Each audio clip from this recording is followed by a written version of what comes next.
Welcome back to RPG Limit Break 2022. I'm Ellen Motos, your host for this next run. I got a few donations here. One is from Hatman, who donated $40 and says, if we have a glitch exhibition, that means more Limit Break, right? Right. And also Smurgled Werf donated $100 and says, let's see that glitch exhibition. That's in reference to our next bonus incentive, which is to do a glitch exhibition here at the end of Fire Emblem Three Houses. We're already at over $1,600 of the $3,000 goal. Keep on going, chat. I love it. And it looks like we are now ready for Fire Emblem Three Houses with AeonFrodo and Kirbymastah.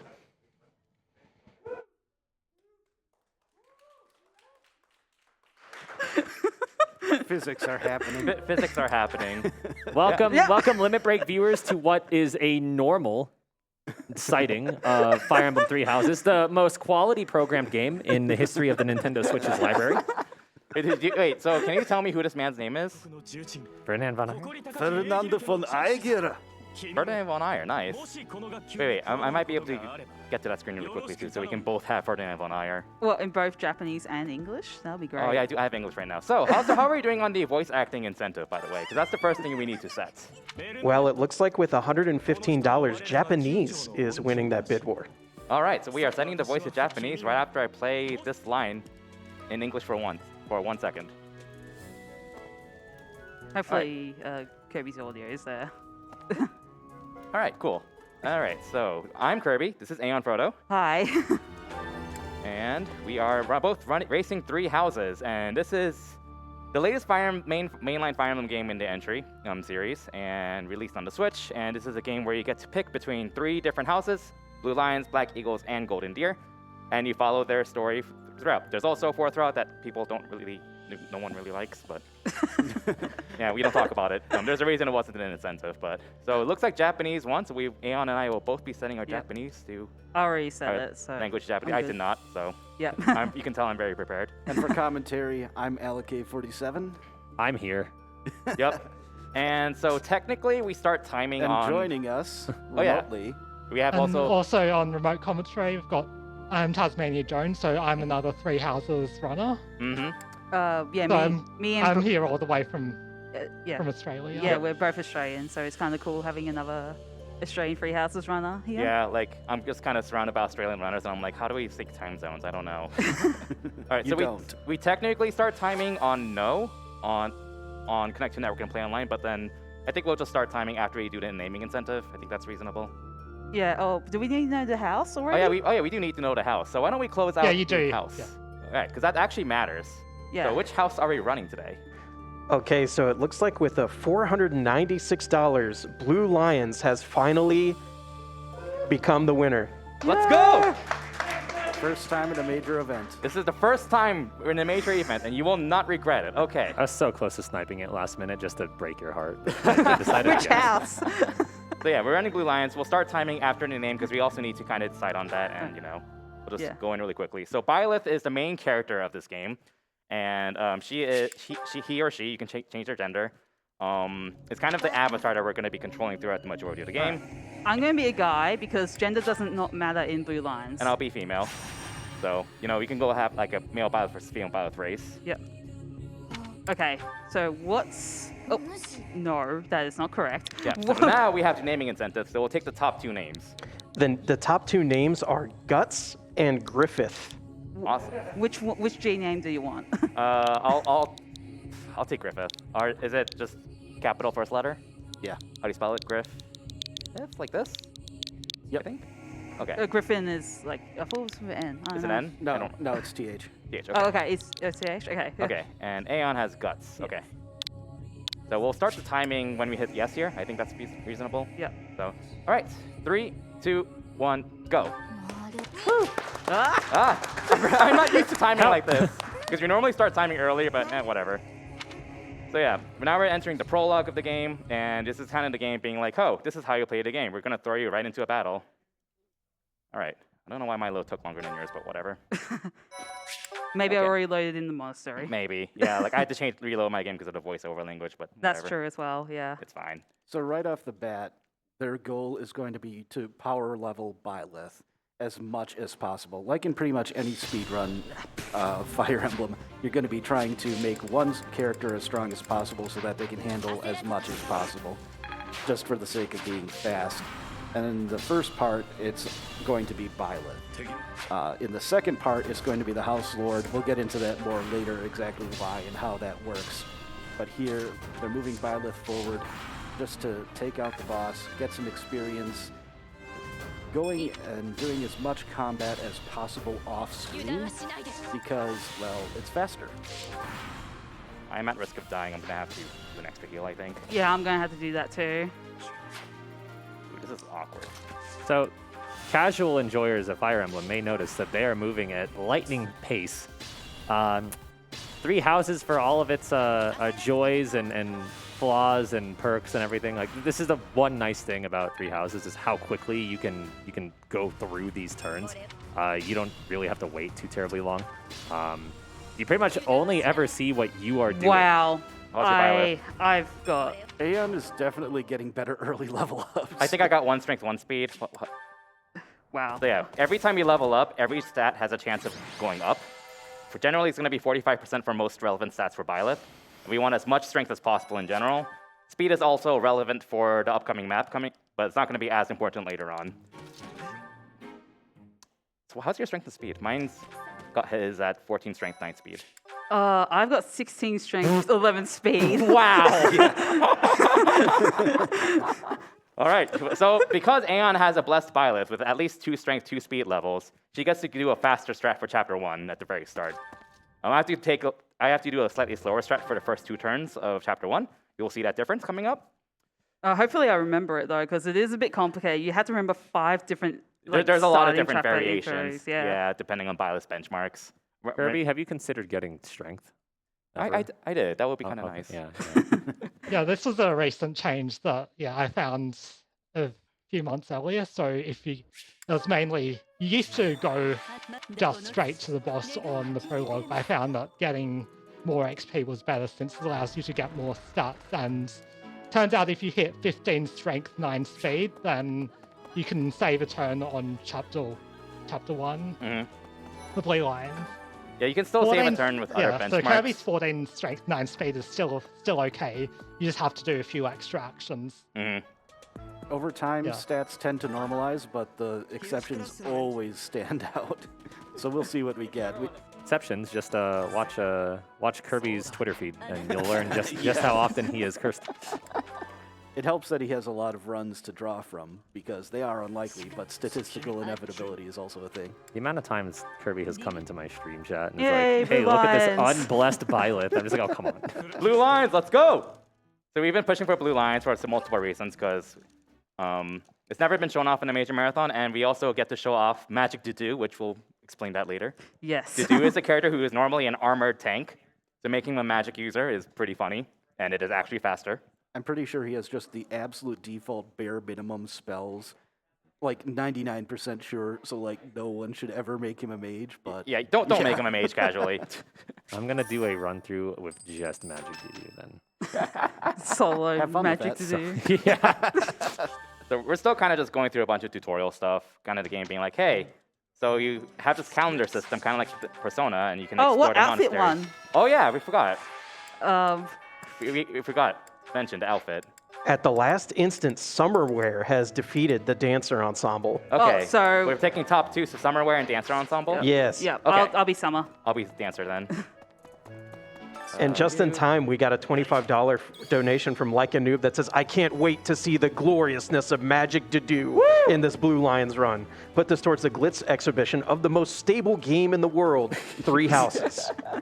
There's nothing wrong with this game at all. There's absolutely no reason that our runners are zoomed in when they run around a monastery. Yeah, Absolutely no. none. Yeah, No reason. There is no lag in this game whatsoever.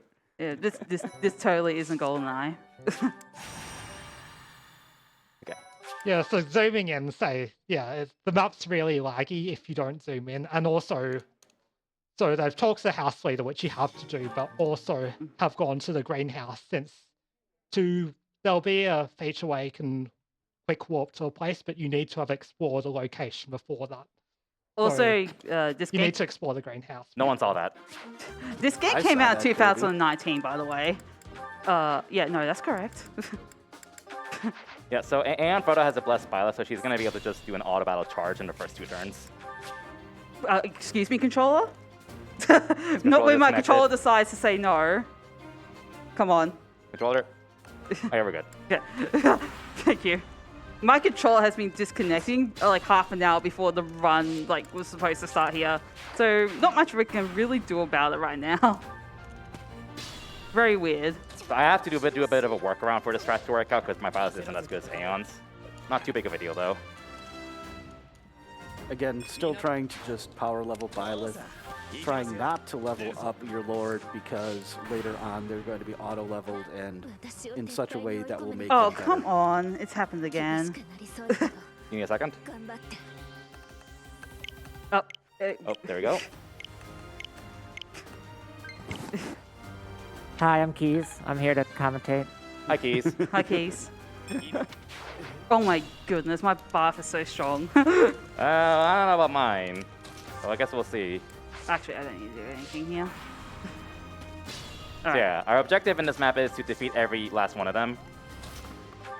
Oh god, that lag. You mean I have a feeling it's due to the. Yep. I have a feeling it's due to the map lag that my controller is disconnecting. Really annoying, but it's okay. Okay. Yeah, we're cool.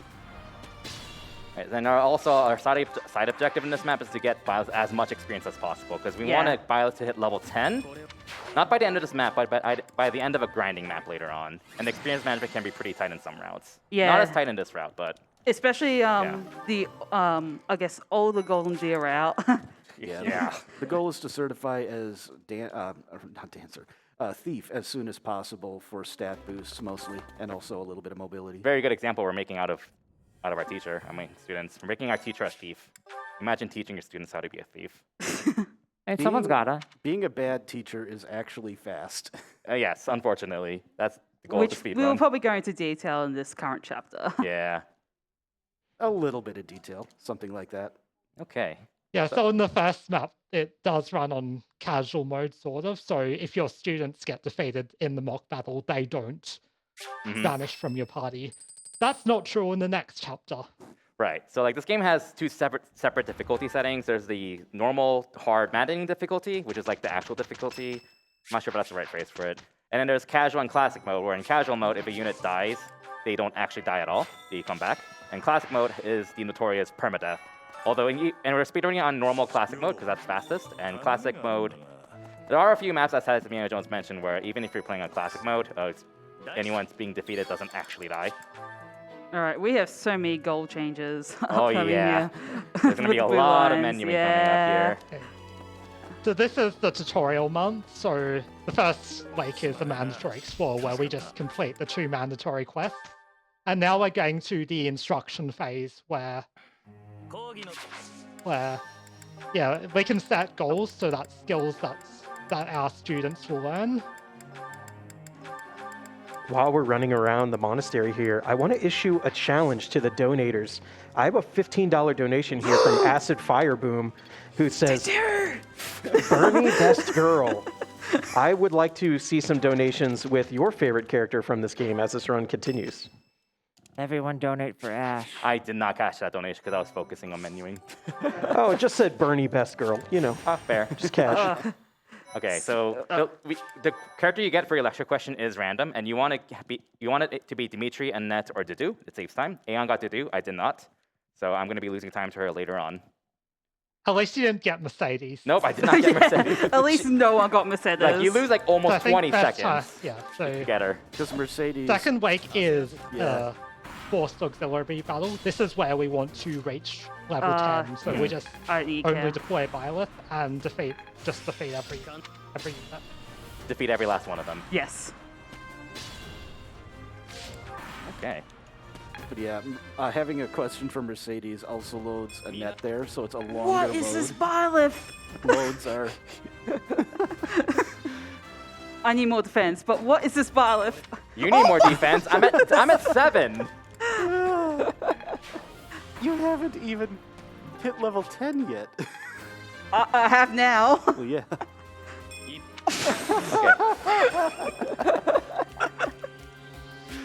Oh, wow. So I haven't looked at Aeon's too much, but I think mine's like basically average. If I get strength defense now, okay. Oh, that's good. Yeah, mine's average for the most part. Mine is How much is it strength? 20. 20? Of course. I thought it was 21. Didn't you Oh, get did I strength get at last 21? one? Oh, no. I don't Yeah, remember. it's 21 on Aeon. Oh my Oh god. my So she goodness. got 8 strength out of 9 level ups. And the chance of getting strength is 45%, by the way.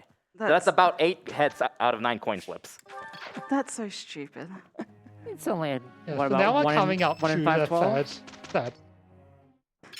Yeah, so, yeah, just as Tasmanian Jones mentioned, we're still kind of in the tutorial segment. The game's like, here, this is what a seminar is. They're kind of not great, but this is mandatory, so we do a seminar with Manuel to raise everyone's faith and sword rank. Oh, thank goodness I got enough sword rank. Yeah, we need sword rank because we need C swords to become a thief. I was a bit worried because I was too powerful. Because I think if you are a bit too powerful, you can miss out on your ranking there. Let me get... Yeah, you get more think- rank by I think with the new attack. rate, you should be fine regardless. Typically. Oh, look, I'm a thief, but I didn't change my clothes. His thief outfit is ridiculous, by the way. Yeah. Get rid of all your stuff, your stuff, your stuff. Yeah, might as well. Then... Yeah, I always think it's funny when you put like an elegant character into the thief class. Okay. Oh, I almost forgot about the abilities. That's right. Get rid of yours. Man, menuing. Menuing is hard. Yeah. And like in this game, this is a very well optimized game. So like we are fighting the input delay for this game constantly. Yeah, I've been feeling it a bit in addition to my controller disconnection, so that's always fun. You Yeah. can't honestly tell watching. It doesn't, like, all the bloops happen so quickly that you're like, oh, I guess these menus are actually pretty responsive. But I guess not. Ah, come on. Okay, so we're up to the second map and the chapter 2 map, and the objective is to defeat the boss. But there's also another thing that we want to do. Did I do anything Yeah, wrong? you notice that You're good. a lot of our students keep learning don't think I'm skills, but good. learning skills is kind of slow. So what we're doing here is moving our students deliberately without weapons equipped towards the middle of the map. Yeah, so a lot of the students are going to get defeated in this map, and that's intentional. Because defeated students don't ask Lexa questions, they don't learn skills, and yeah, so it saves you quite a bit of time if you do that. Just like the students This get is sketchy for both of us. Yeah, they're both taking a lot of damage, which is not ideal.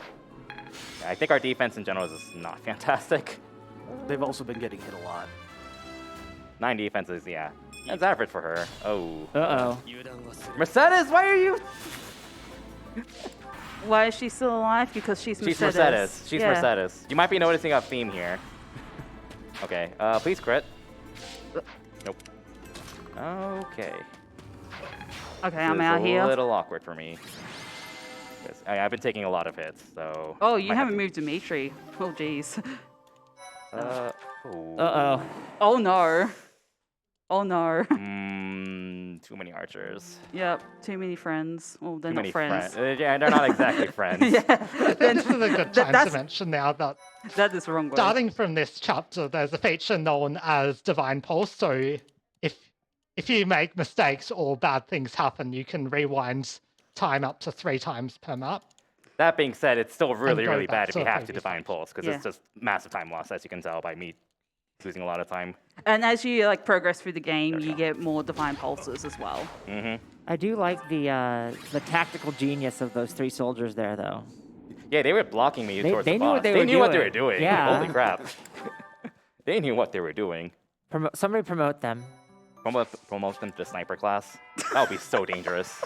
Oh goodness, yeah. Especially because snipers are so good in free The houses. snipers No, are really but- good in this game. They're fortress knights because they had an impregnable wall there. So right now we're doing a mandatory quest yeah. thing. Tasmanian Jones, keep going. Yeah, so we're going into chapter 3, so Aeon's now there's a compulsory battalion guild quest, so we can buy battalions which we can attach.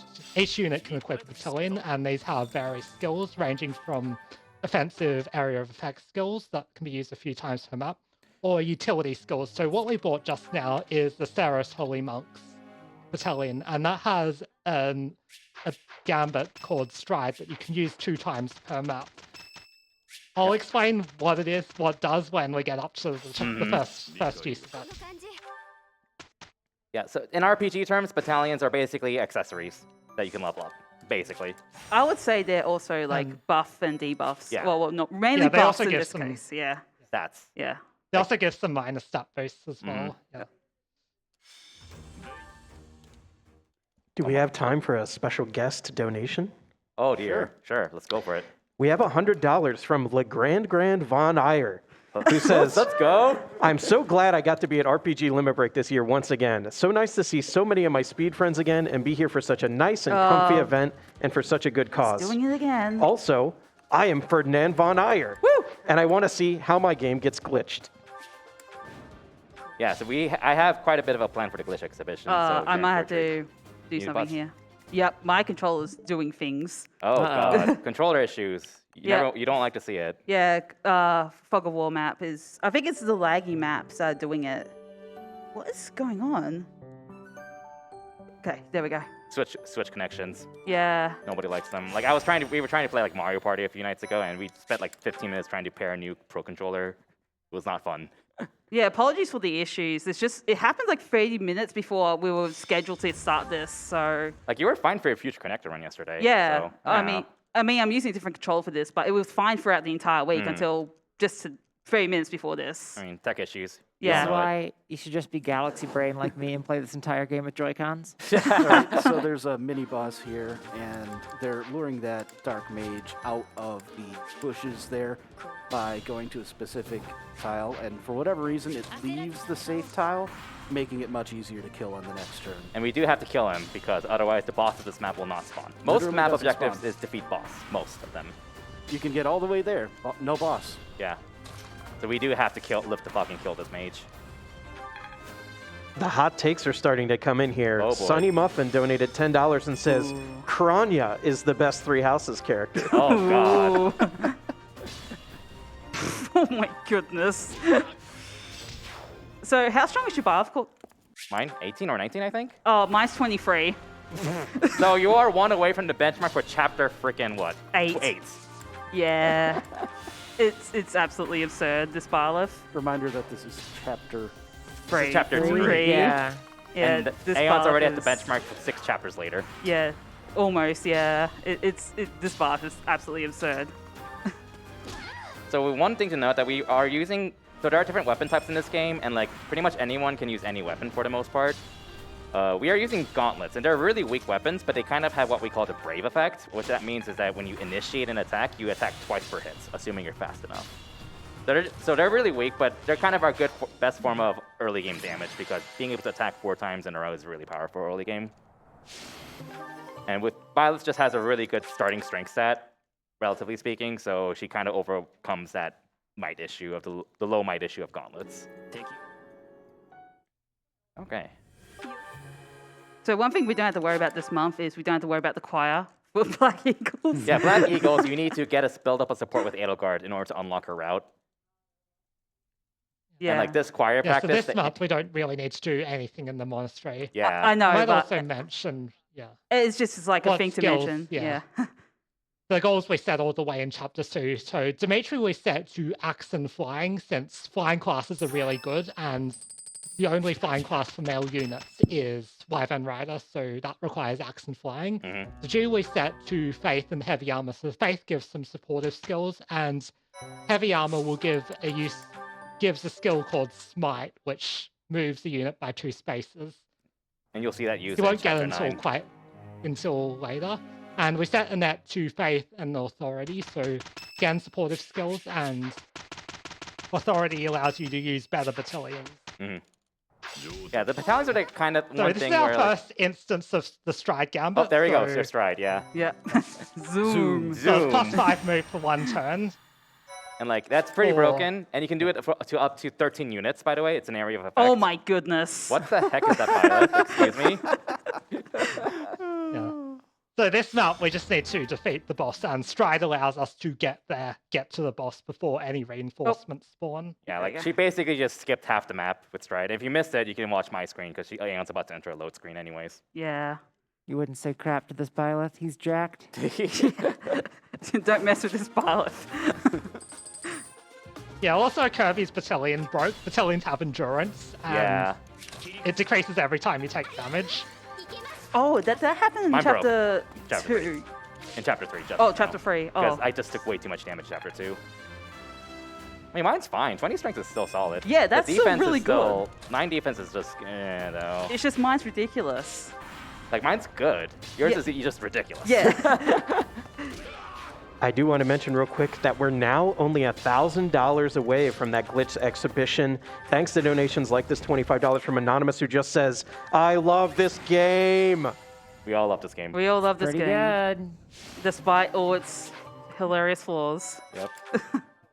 All right, so chapter 5 is coming up Sorry. soon for AeonFrodo, and that's a map where you're kind of spiraling around a giant indoor castle. And, like, the Golden Deer route learns warp really early, so they can just warp skip it. With all the other routes, you have to take it the long way around. So it's kind of the map for most routes is it's basically a stat check for your Byleth. This is also where the question in chapter 2. 2 yeah, comes comes into play. Yeah, because I think Aeon didn't get a lecture question here, but I am going to. Yeah. So she saved more time on me there. But neither of us got Mercedes, which is the important part. Yeah. Oh, I need a save here. This chapter can be a bit brutal, Yeah. even though I'm really powerful. Yeah, so this chapter, like, as I mentioned, is basically a giant stat check for your Byleth, especially for defense, because you're just kind of moving around like 20 turns, and you have to fight this monster boss as well. And like the first half of the map is relatively scripted, but like afterwards, there's just so much variance that can happen with this green unit named Gilbert, who kind of does his own thing. Like you kind of have to improvise from there on out. Okay. Yeah, there's Gilbert. He's gonna waste time and not cooperate probably. So Aeon is positioning Byleth in specific tiles to aggro a bunch of archers on the upper tile, and that makes a lot of the enemy units start moving towards you, which we want in this case. So you'll soon see what happens when Aeon gets to the upper left corner. Oh. And Yeah, we like- also got a weapon in Chapter 4 called the Sword of the Creator. That's a 1 to 2 range sword, but it is a heavy sword, so It's all like, weapons have weight in this game, and higher weight weapons will cause you to have less attack speed, and why that's important. That's You need at least 4 more attack speed than your opponent to get 2 attacks on them instead of 1. That said, Aeon is 1 strength away from removing 5 weight from that weapon. You ignore 1 weight of your total equipment, not just your weapon, Oh, per see ya. 5 strength. how much strength are you at? You can just punch him, I think. I can punch him. Yeah. Yeah. I can punch this guy. So normally we Yeah, go so we're for coming up to a Fortress Knight in the top left corner that has an accessory called the Accuracy Ring. And now I can So, show the as you might punch. expect, Sorry. this boosts your hit rate by... Yeah, I can show you the punch off strat while Kirby is doing the battalion strat. That's not what I wanted to. I love Yet another strength. You need 23 strength to defeat that Yeah, Fortress Knight. unfortunately, Sorry, that yeah, has a... got Yeah. a little bit of bad luck there because even though my defense is kind of high, you still get kind of get a bunch of archers. We don't know why that's the case. It depends on Gilbert, basically. Right, maybe that too. Blame Gilbert. That's my role. Just blame Gilbert. Okay. I can roll with that. All right. At Yeah, no so the point- Accuracy Ring, that boosts your displayed hit rate by 10 bucks. And This what's being- game sort of lies to you, the displayed hit rate is not the actual hit rate. Right. Wait, I have so- a whole thing for this. You're right. So I'm about to go for an 80% gambit, but the game lies to you about that. It's actually 92%. So we have this beautiful graph to explain. I don't know how else it's going to show up on camera, but welcome back to Corporate Maze Math Minute. Let's go. So yeah, this is 80%, and I missed. So cool, awesome. Oh, That is a no. 92% chance to hit, and I missed. So thank you. Yeah, so essentially the way it works is you roll a die, right, from 1 to 100, and if you roll under the number, then you'll hit. Except for that's not actually how it works. That's how it would work if it was this red line, like, normal percentages. But the human brain does not like percentages. They're very confusing. They don't really operate in ways that we kind of perceive things. And so you might know that as the XCOM effect. And so Hey, what it I- actually does is it rolls 2 dice, and then it averages a number, and if that number is below, then you're due a hit. So if you roll from, let's say you roll from 0 to 100, you roll like a 92 and an 82, that'll average to 87. So even though your first one was over like a 90, which would be a failure for a 90% chance, because the average is 87, that actually would still hit. So all the numbers that the game tells you are lies. But they're lies in your favor. So They like, people complain about that, and it's like, yeah, it's technically lying, but it's lying in your favor for the most part. Yeah. So like, the yeah. idea is to make the numbers on screen closer to what people perceive to be like Perceive it. Yeah, exactly. Like how your brain processes percent chances. Because like a 95% chance, I mean, that'll fail 1 in 20 times, but when you see a 95 out of 100, a lot of people just go, oh, that's going to hit. Again, unless you play XCOM, in which case it will always miss. Or even Valkyria Chronicles in that manner, which is anime Valkyria, anime XCOM. So now Kirby's fighting a monster. Yeah, I fell behind quite a bit there, but you know. They have these barriers that you need to take out. They also have abilities that do AoE and replenish them. So there's just some strategies here. Kirby is not quite as strong, not dealing quite as much damage. And also I'm thinking not getting quite as much help from Gilbert. So it's going a little bit slower. Meanwhile, Aeon's Violet just got even beefier. I forgot something. Oh, I think you forgot the monastery. I'm that's in easy to Golden forget. Deer mode. It's I don't fine. think- Wait a minute, hold up. I love Golden Deer mode. Oh wait, I misjudged that. Oh no! I misread that. You got this. I There just we made a really silly mistake because my brain's just like, hey, I'm Golden Deer. Yeah, Golden Woo. Deer. You're just trying to show up for the quad squad. And Kirby actually has a really solid Violet here too, just not God tier.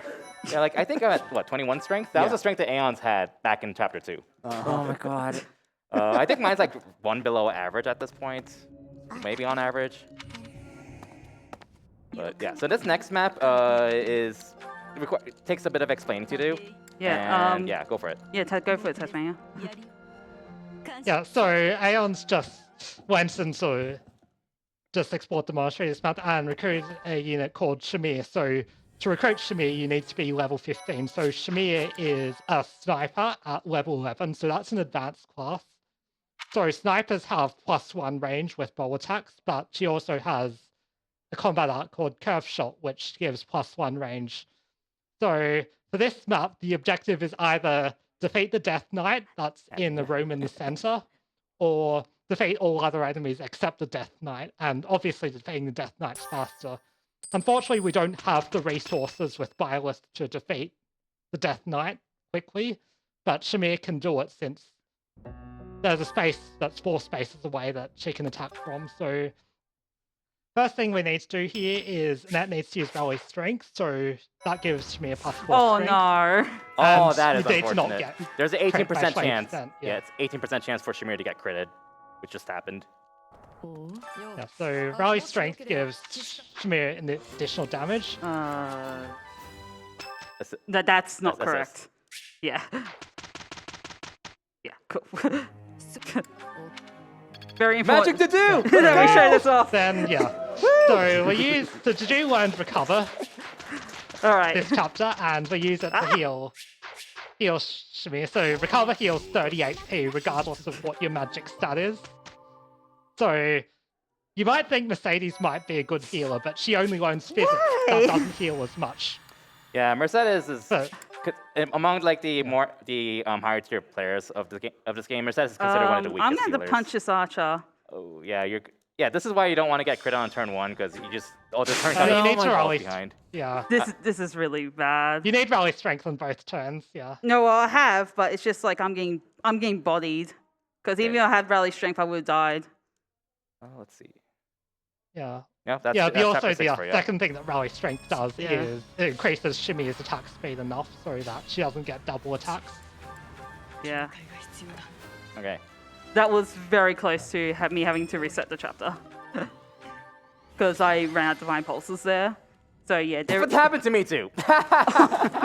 We both got 18% credit. Cool. So what you don't have to, we have to understand is that the 18% is actually a get. No. We do have another vote here from Razor's Edge, who says, "Good luck, Kirby and Aeon. Fantastic game and run. Petra, best character, and wait. Blast Eagles, best house. Also, Hube sucks." I forgot. I mismenuyed that, I think. There we go. Hey! Yeah, you didn't make either Flame or Satef happy. On my end. I should actually turn that off. There we go. Yeah, I was just like, oh, how do I turn this off again? Oh, So that's what we do. that's an RNG manip, right? Totally. Or I at mean, least we both got bodied, so. It's changing the RNG position so that the one of the things that is decided by just one single random number is whether or not an attack that hits criticals. And so you just, there are a whole bunch of ways. I'm not going to get into all of the different ones. Oh, here. especially not in this chapter. No. Yeah.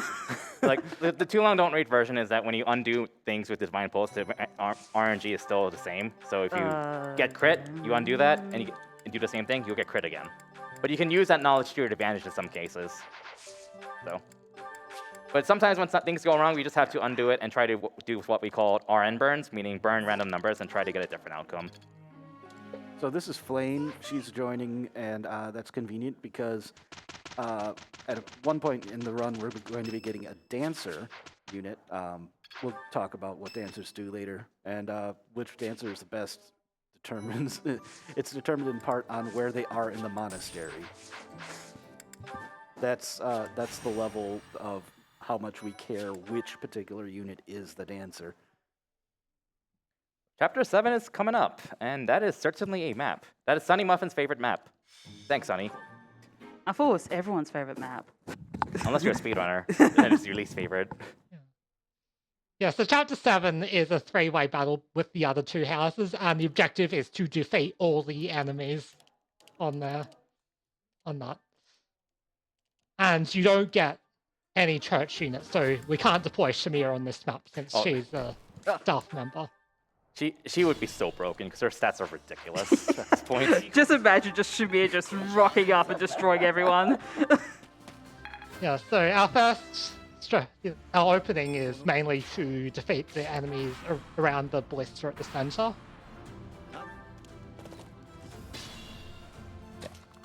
And like this is a route map, so we so have to defeat everyone in this map. And violets are only actual usable combat unit. So you're generally doing a violet solo on this. That's We that's do have a trend. net though, so she learns this. So she has rally strength by default, and she also learned recover as well, since we gave her some support skills. So You know, I can just heal here. Yeah, I you think can. I think I should be fine. You don't need. Your strength is good. Yeah, my strength is at 26. yeah, so net's purpose here is just help with healing and or using rally strength on Violet. And also there are some enemies on this map that will only target Violet if they're within range, regardless of whether anyone else is. So Ferdinand Bonaya, for example, will always target Violet, and we take advantage of that. It is very convenient. I think Golden Deer is winning on my end. I'm not paying attention because I'm focusing on my end too. Right. Like, this is a map where it's a three-way battle, and the other two houses are fighting each other too. And you can imagine there's just so much variance that can happen. So like after the first roughly like 5 turns of this map, you pretty much every time you do this map is different every time. You kind of have to just memorize how all the AI works, understand what they're all doing, understand what they will do if they will try to attack you or run away and heal, and just improvise from there. I'd So I say heard that I missed some 18%. Yeah, you did, both of us. Outstanding. Yeah. my buff is jacked. Yeah, this is also a mock battle, so it's okay if the net gets defeated in this map. Yeah, Oh, I I can't missed use. that. I use Annette as a bait, unfortunately, to get Raphael out. Like it is a legit strat to just use your support unit as bait. Yeah. Because like once you're past the first half of this map, your support unit's done their job. So you can afford to just sacrifice them if you need to. Right. Yeah, so typically in the last part of the map, which Aeon's up to, you need to just defeat some archers around Anne's Court. Sorry. If you're very lucky, the Black Eagles will aggro the archers for you, but that didn't happen. on Aeon's side. I did get pretty lucky here, though. But yeah, I think you got lucky on the other, just on the bottom left side. no. Yeah. Bait. And there's the Battle of the Eagle and Lion in 15 turns for me. Yeah, 15 turns is actually fairly good on Yeah, that. 14, 15 is what you're looking for typically. You can change the camera? Yeah, you Yep. can. Yep, you What? can. In fact, I'm bad. It saves time because. Oh my you goodness, can what is load going less of on? you can load less of the map and make it lag less. Marianne's just doing her. Linhart, what are you doing? Linhart, get back here! Yeah. Yeah, so very often the healers will actually, so they'll prioritize healing, but they'll also just run in random directions. And this is why this map sucks. They will just sometimes run away from me, even if they can attack you. They just want to, Sometimes discretion is do. the better part of valor. they don't want to, Yeah, they just don't want to fight. Yeah. I'm pretty sure both of them want to fight. That's in character for them. That's totally in character. I almost had the Linhart versus I think Marianne I had fight. I actually had a 26 turn battle of the Eagle and Lion. I believe it. I believe it. Before, but Yeah, it's like Aeon finished in 15 turns. I'm already on turn 17 now. Oh, okay. You're Now, going hear to me be out. having... Have you considered finishing a couple of turns earlier? We have $5 here from Zero Wing 211 that says, "Good luck on whatever route gets picked, and this $5 goes to Kirbymastah's choice of incentive. Also, what does Dimitri say when all of the students at the monastery are working to make flour?" Expel every last one of them, I guess. I don't know. Mill it all. Right. Well, we both got past chapter 7. That's cool. I'd like to point out that as soon as I sat back down, you had a significantly worse time. I'm so sorry. So I get to blame you then. Okay. Yeah, Okay. you can blame me. Can we get May back on couch, please?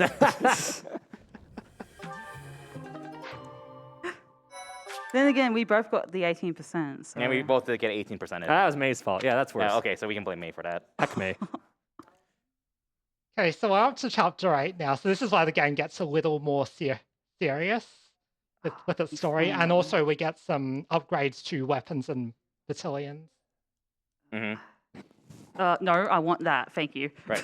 So one of our side objectives that Aeon's doing right now is she's going to hire a battalion called the Kingdom Wyvern Corps. And that's a C-rank flying battalion that we're going to be training up to give it to Dimitri for part 2 after time skip. And it's a really good battalion, even though it doesn't really have any good abilities, because it just gives you +5 attack when trained up. And more importantly, +15 accuracy. Accuracy is important.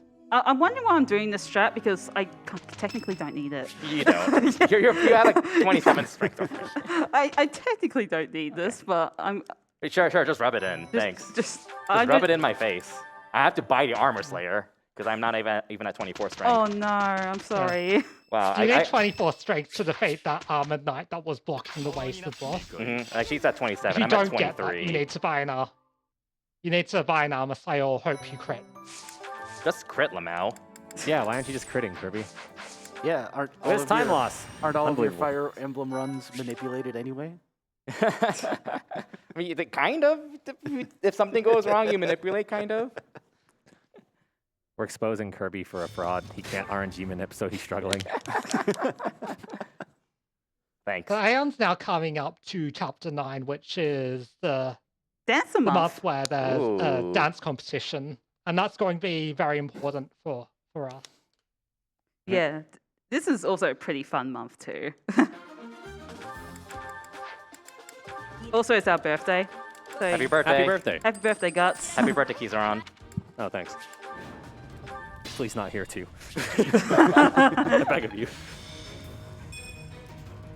All right, so yeah, as part of the dancing competition, you need to pick Oh, a no. student, become your dancer, and that is a hard requirement of 14 charm.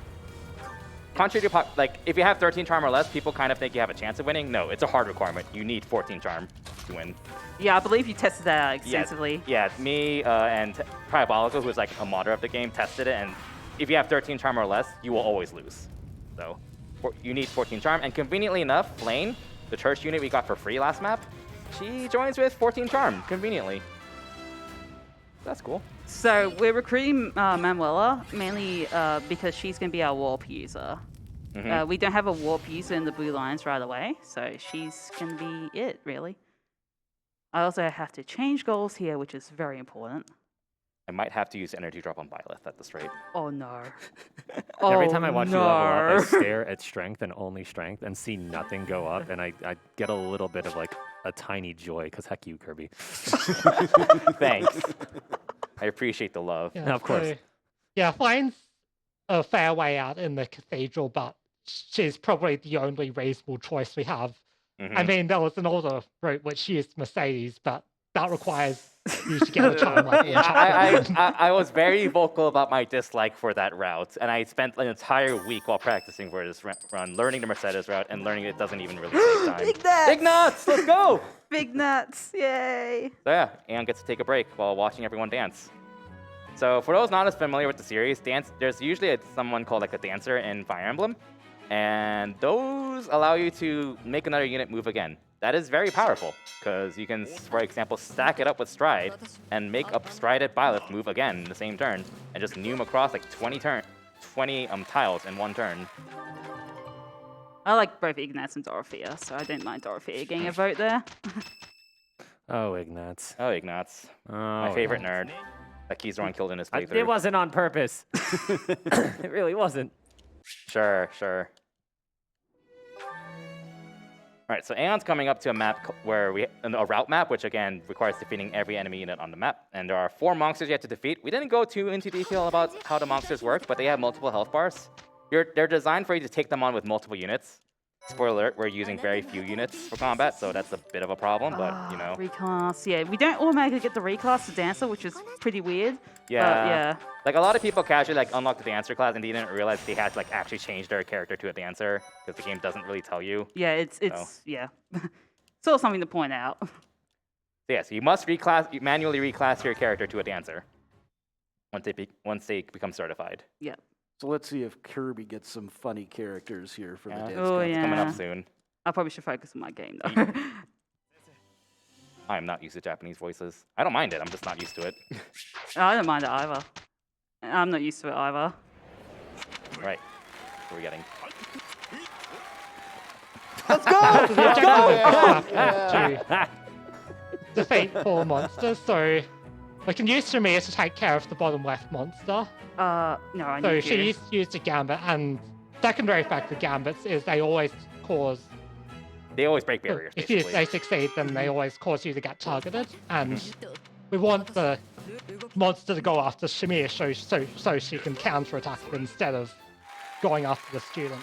Second thing we want to do is also clear out that monster in the middle, It continues. and we also need to move a unit 20. Wait, just how much magic? upwards of Byleth. That causes the top 2 monsters to move towards us instead of towards I'm the just going to student. be extremely excessive at this point. Congratulations on your 97 strength. How much magic did you have? What was that? 14? I have 13. 13. Okay, that's not enough for +4. Yeah, So you have 31 I'm strength basic. I'm going to play this a bit safe and do some warding, mainly so I can get Manuela enough faith points for warp. I'm going to ward again. Yeah, so Aeon needs to get some extra faith XP so Manuel can learn warp in time. Yeah, I actually need to do more than Kirby for that, actually. So that's a bit of a disadvantage of getting the better lecture getting- question. yeah. It's pretty minor though. So. yeah. Yeah. So and you did get Battalion level 3, so that's +1. Yeah. Level +1. So you should be able to one-shot Kronia at 1 range Oh my goodness, Albert, that's amazing. with Rally. I think. That's amazing. Yeah, you definitely should be able to. Yeah, Yeah. that rarely got- ever For happens. to saving me. all the students, we got the energy drop, so that's the item that increases strength by 2.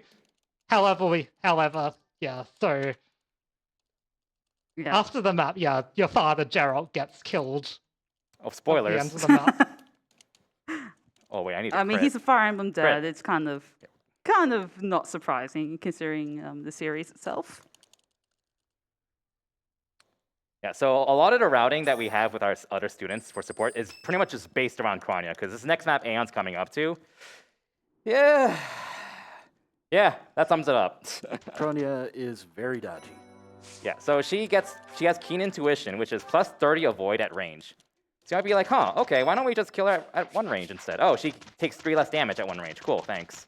And she's also on a tile too. Yeah, she gets a lot of avoid. She's just so dodgy in general. Yeah, so that compounds it, makes it even worse. We do get the accuracy ring this route.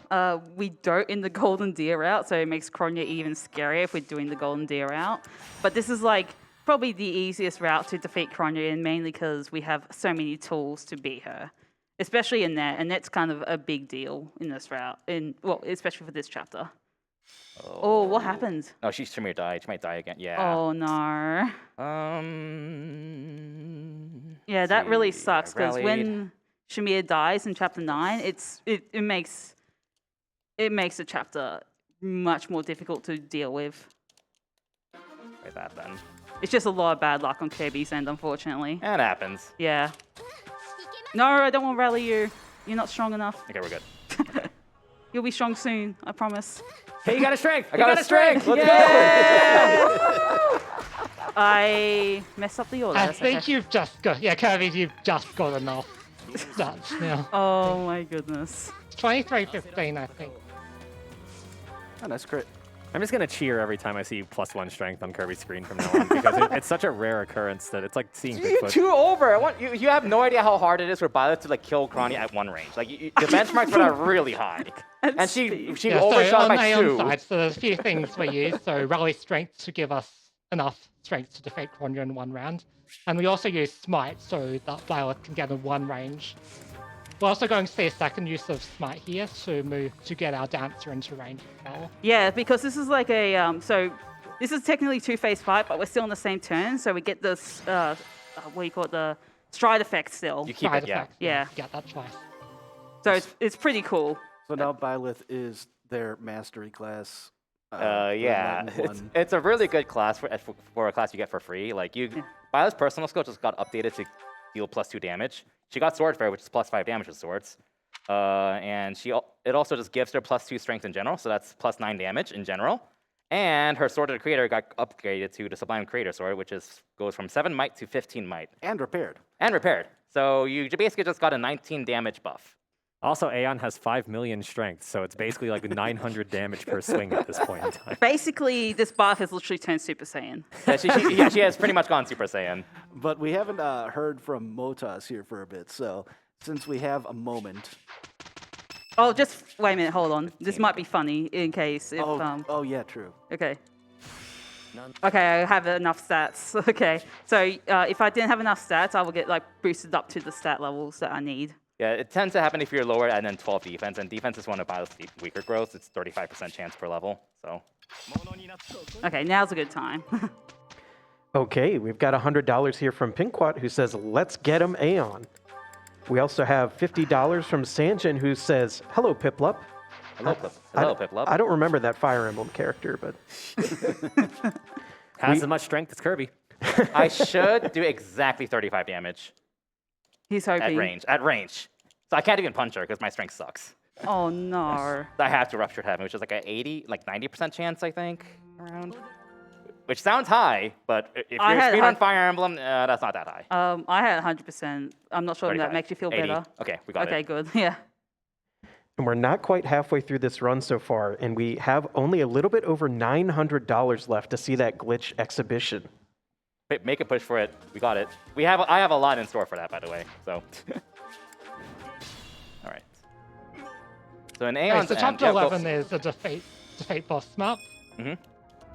The boss is out of the way though. So firstly we do a setup here to get everyone in range for turn 2. Just the mass difference right there. Congratulations, Kirby, on no strength again. Thank you. Thank So you. there's a mage in the center of the map that will attack the Jew. Which. And yeah, ideally he gets defeated there, but if not, we just let him. I'm So we don't need him for the rest of the run. I'm sorry, But even everyone. So, He did his job as even magic to so, do. if we, well, he gets defeated anyway if you don't do his paralog. Yeah, exactly. Which is very But sad. it's just more convenient to get him defeated here. Save setup. Alright, This is our first use of warp, so this allows us to teleport a unit within a specified range. So Manuel has a 3-range warp, and that bypasses any ledges or other obstacles. Yeah, this route also has a cutscene that we skip. We will see it's a twisted joke cutscene. Is this some kind of twisted joke? Yeah. So and plot twist.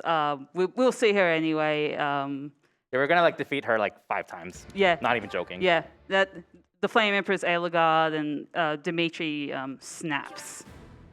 He just completely snaps. And yeah. like the storyline after from this point on kind of turns into him being central, but really hyper focused on revenge on Edelgard. And overcoming his trauma as well. Which yeah. I guess it's yeah, just showing him overcoming his own mental health issues as well. Mm-hmm. I, for one, am excited for all the use of warp, because why play the map when you can just use the warp staff? Or I could just use the warp step. Funnily enough, this is the route where you use warp the least. I think we used like 3 times total, I think. That's still 3 times enough. That's, fair point. Yeah, it's used a lot less because you don't have as much. Which route uses warp the most? Oh, Golden Gear. Of course. You get it early. Cause Stupid sexy clock. Stupid sexy clock. Yeah, Golden Gear gets Lysithia, and she learns it at B phase. All the other warp users learn it at A, which is a very big difference. Right. We also get Satef, by the way. And He is a very good unit in general. He's cool. Mm-hmm. Like the Silver Snow run, which is the Church of Seros run that we didn't offer because it's the Church of Seros. Yeah, Seteth is like actually the carry for part 2 after time skip. Like he's just a very flexible unit with his reclassing options, his ranks. He has pretty high authority. He has really good combat arts and solid base stats. But we're not really going to be using him for combat in this route. But yeah, so That goes to Drew. Yeah, there goes to No! He did Kirby, his you job. monster. Yeah, so Seteth is, so Seteth, we only get Seteth if Flame's still not defeated. And since we have her as a dancer, we just get him anyway. Mm-hmm. If this was Golden Deer or Black Eagles with Edelgard, then you wouldn't keep Flame. Of course, I get Cresta Flamed. Oh no. Okay, we're good. So Aeon's on the final map, so this is defeat Edelgard. This all is the the final way map at of the part bottom. 1, by the way. We just used the 2-turn stride setup for that. yeah. Yep. So she goes Neum, Dance, and Neum again. Yeah, Chris. Nice 32 strength, by the way. Yeah, nice 32 That's strength. the benchmark that this That's the Byleth chapter needs. 18 benchmark for Byleth in part 2. Chris in this game. I might have got 5% Jump here. 16. Oh no, I didn't. Never mind. I can't even kill her. I have to crit. Oh no. I have to crit her. Yeah, I thought I got 5% Or Rally for a Strength. moment. I mean, you have could Rally I do. Strength. Yeah, you're right. I have rally strength. The crit's funnier, though. Yeah. I'm voting for the crit. So that's personally. the end of part 1. So so Byleth's trying to protect Rhea, but gets knocked into a ravine for 5 years. Mm-hmm. So we've been keeping Dimitri at level 1. In Aeon's end, both of us have been keeping Dimitri at level 1 this entire time, and there's a reason for that. So when you become certified into a new class, your space stats go up to the new class's stats. So Dimitri has 12 base strength, for example, and he becomes certified into the High Lord class as a level 1 unit. The High Lord has 16 strength, so Dimitri's strength just went from 12 to 16, for example. And his speed went up to like 17. and something then absurd. he gets leveled up to 20. Right, in normal difficulty only, all your students that are below level 20 in time skip get auto-level up to level 20. So Dimitri just got the base stats of a level 20 class, and then gained 19 levels on top of that, all off screen. Yeah. Spoiler alert, he's going to be the carry for it too. Also, he's basically the equivalent of level 30 as well, at level 20. Like average Dimitri, when Aeon starts his map, should have 28 to 29 strength. At level 20, by the way.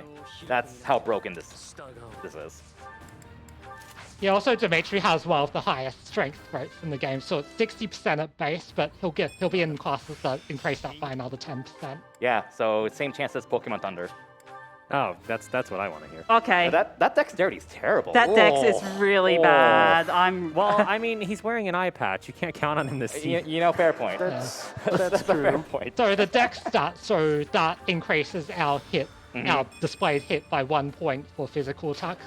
But if it's magic attacks, but that's not really relevant for Dimitri. It's only half a point Yeah, so like per dex. dex is like surprisingly a really important stat in the speedrun because you might have noticed we kind of So need to yeah, hit rates. we don't have a flying unit in this map, so we have to manually go to the boss who's near the right of the map, and hope we don't get hit by offensive gambit.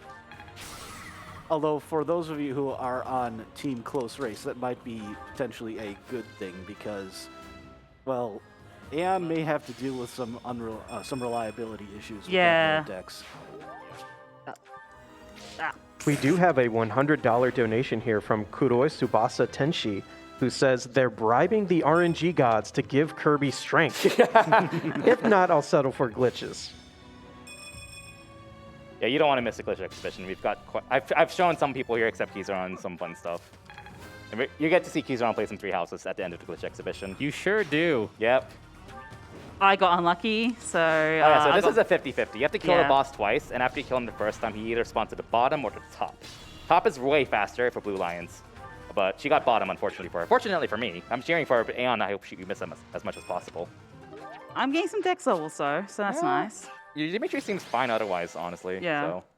I have missed an 89 displayed on Palladio, though, so that 89 was translates to about 97. Yeah. Yeah, whenever we see like we call it displayed instead of true hit, because that's not really the true hit. Right, because again, as a reminder, the game lies to about hit rates to align it more closely to human perception. Reminder of this chart that you can't see from this distance. Close enough. I don't talk about math as much as May, so you're not going to get the explanation again. Just know that these lines are a lie. But yeah, they are one of them is a especially lie. They're especially a lie at 25% and 75%. Mm-hmm. All right, here's my chance to catch up a bit, maybe. What? 28 speed? Excuse me, this Dimitri's fast. I got a fast Dimitri in practice, so. Yeah, Kirby, you speedrun Sonic. 32 right? strength, let's go. Yeah, that's a very That's good really Dimitri. good. That's a really That's good very Dimitri. The game's making up for your noodle arm pilot. The game's making up for it. I think Aeon's had like 28, 29 at the start. Yeah. So mine started with like 4 more strength. Get rid of use. Okay. So yeah, we just got a lot of new units and stuff because we're at the start of time skip, and there's just a lot of menuing you have to prepare for. Yeah. It's also kind of complicated, especially my head is like, I don't have any notes in front of me, but that's okay. I cheat. I use notes. It's fine. No abilities. Trade. Okay, so I avoided the 18% gambit. And yeah, okay. All right, will we both get Pillardoed? Let's see. 35 strength, oh my god. 36 strength. And the Dex, too. I have a feeling your Dimitri's going to be fine. Yeah, probably. So the key things that Aeon's done in the Chapter 14 preps is we've first certified Dimitri for Wyvern Rider, so that's why we've been training Axe and Flying. So that his current class is a 5-move grounded class, but Wyvern Rider's 7-move, and also a flying class. Oh, we both got And also bottom. has the powerful axe weapons, which have higher might than lances. And also, there's been a slight goal change, so we're having Sedith and Gilbert, which we both got in Chapter 12 and 13 respectively, to train Authority, so they'll need to have that for some higher ranked battalions. I kind What of is your Dimitri? The Blue Lions have some Dimitri's fairly good. so strong. He's so good. I really like this, though, because it's like you're getting to see a great versus an average-ish character in part 1, and then the reverse in part 2, and we'll see how it all Part 1 works does out. Yeah. definitely matters more, but like, you never know. We'll see. We'll see what happens. Yeah. So like one big thing, the Azure Moon speedrun is probably the most reliable in terms of part 2. Like the only unreliable maps are the first one both just did, and Endgame, because Dimitri has a hard requirement for the speedrun to work by hitting 44 strength by Endgame. Oh, you'll get it in like 2 levels at this rate. Yeah. All right, so yeah, AeonFrodo's on chapter 14, which is one of the coolest maps in the speedrun because it's Oh, more yeah, than just I to love beat this boss. map. Yeah, feel free to explain it because it's very complicated, but also really fun. Oh, So so the initial objective is to defeat all the enemies on this map, but there are a lot of enemies. So we're split into 2 groups, so we've got on the left side, there's a capture point, so if we let any units into the red squares, we fail the map. But if the enemies go in there, then they will attack Dimitri, who's in there, and Dimitri is guaranteed to one-round those enemies, so we use it to level up Dimitri, but also on the right side, we're also having Shamir and Spyleth move on the right. So there's a Green Sword Master that starts moving towards the bottom right of the map. And our objective for now is to get that Swordmaster to the mark square at the bottom right, while defending the left side. Yeah, so we need to defeat that enemy on the blister there, so the Swordmaster can get there.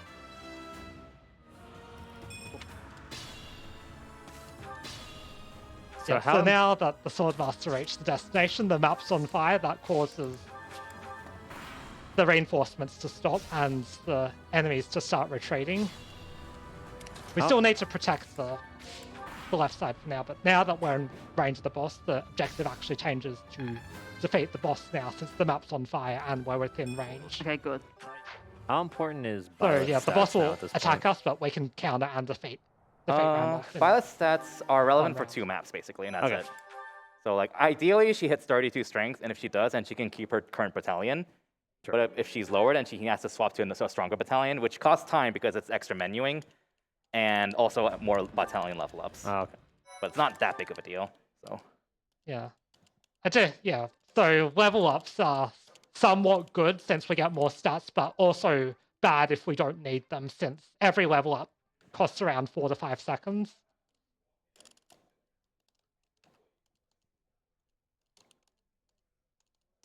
yeah. And now we start to defeat Boss Gauntlet, because the majority of Part 2 maps are just defeat one boss. All right. 42 strength. Yeah. Well, mine kind of needs defense. His defense is not great. And defense is actually pretty important for endgame, too. Because Dimitri's going to be taking a lot of hits from the final boss. Did we ever mention that we were supposed to answer the questions incorrectly here? No, we didn't. You want to be a bad teacher. Yeah. Give the worst possible answer. Yeah, that answer is also the worst possible answer you can give to someone, especially because I got the Gilbert one. I just thought like, oh wait, yeah, that's something. All right. What chapter are we on again? 15. Oh yeah, yep, I know. But yeah, like at this point, I think the role Violet plays is she kills like one extra boss in 2 maps, and that's basically it. Which she typically will do a fine job of with almost any stats. Knock on wood.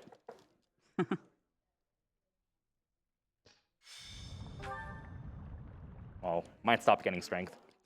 Oh no, you got 1 level Oh, up without no. strength. He stopped getting strength. I'm so unlucky, Kirby says.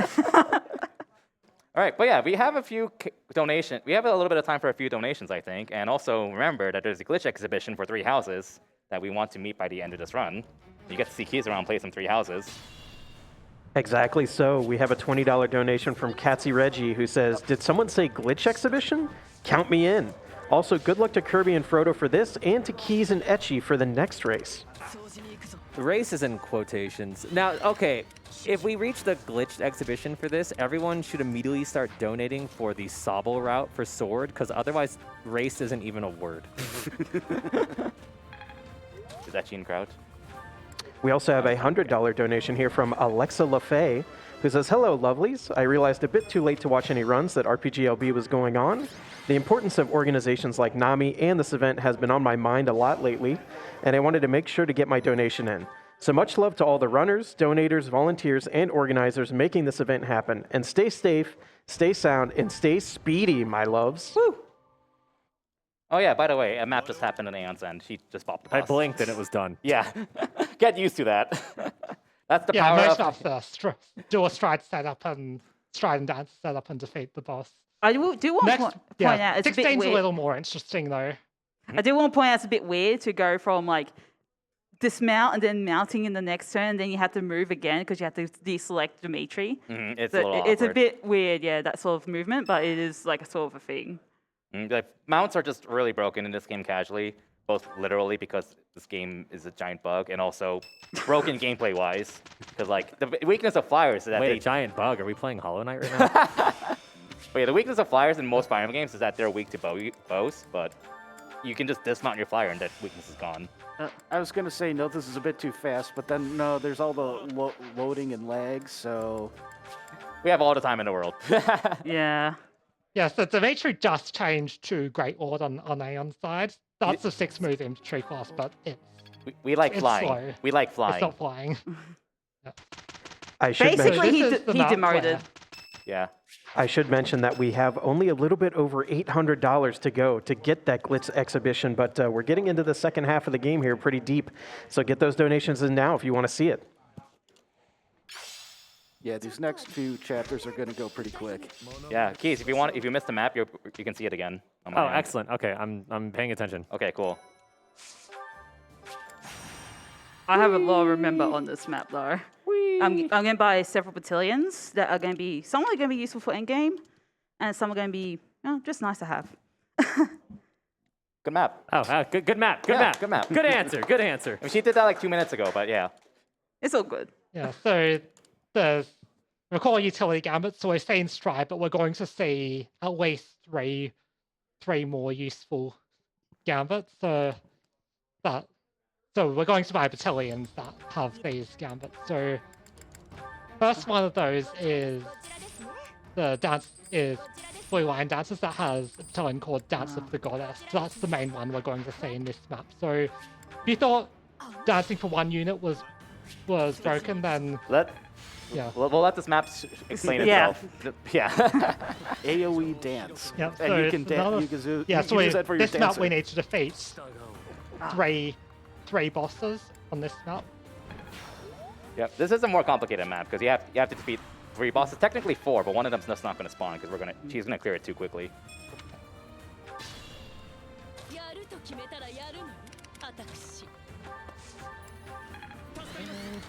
Oh, Yeah, so we do a stride setup here and start setting up the formation here. You notice we're moving our units close together, so this is our first instance of the Dance of the Goddess Battalion, which allows up to 4 units to move again. All right, there's Okay. Dimitri. Yeah. Oh, not Ferdinand von Ayer. Oh. No, Yes. no. End him. No. Well, not Lorenz either. So this allows us to defeat all 3 bosses in the one turn before the fourth one spawns. So if you want to sum up what just happened, Byleth just moved 3 times in the same turn. Boss tried it. Great map. Fantastic map. Take that. Dance of the Goddess is absolutely broken. And it's like the blue lines kind of lacks tools to go fast compared to the other houses initially. Like you don't have early warp, you don't have Edelgard's Raging Storm, which is a move where you move again when you attack. But on the other hand, Blue Lines has like the best supportive gambits out there. Like we have a second stride gambit, by the way, a second one. And you get to take out Ferdinand. Why would you say that? Oh, so rude. What? No. But the nice thing about this race is that if you missed what happened on Aeon's game, you're about to see it again on my game. Okay. We get to see Ferdinand again? Oh boy, oh boy.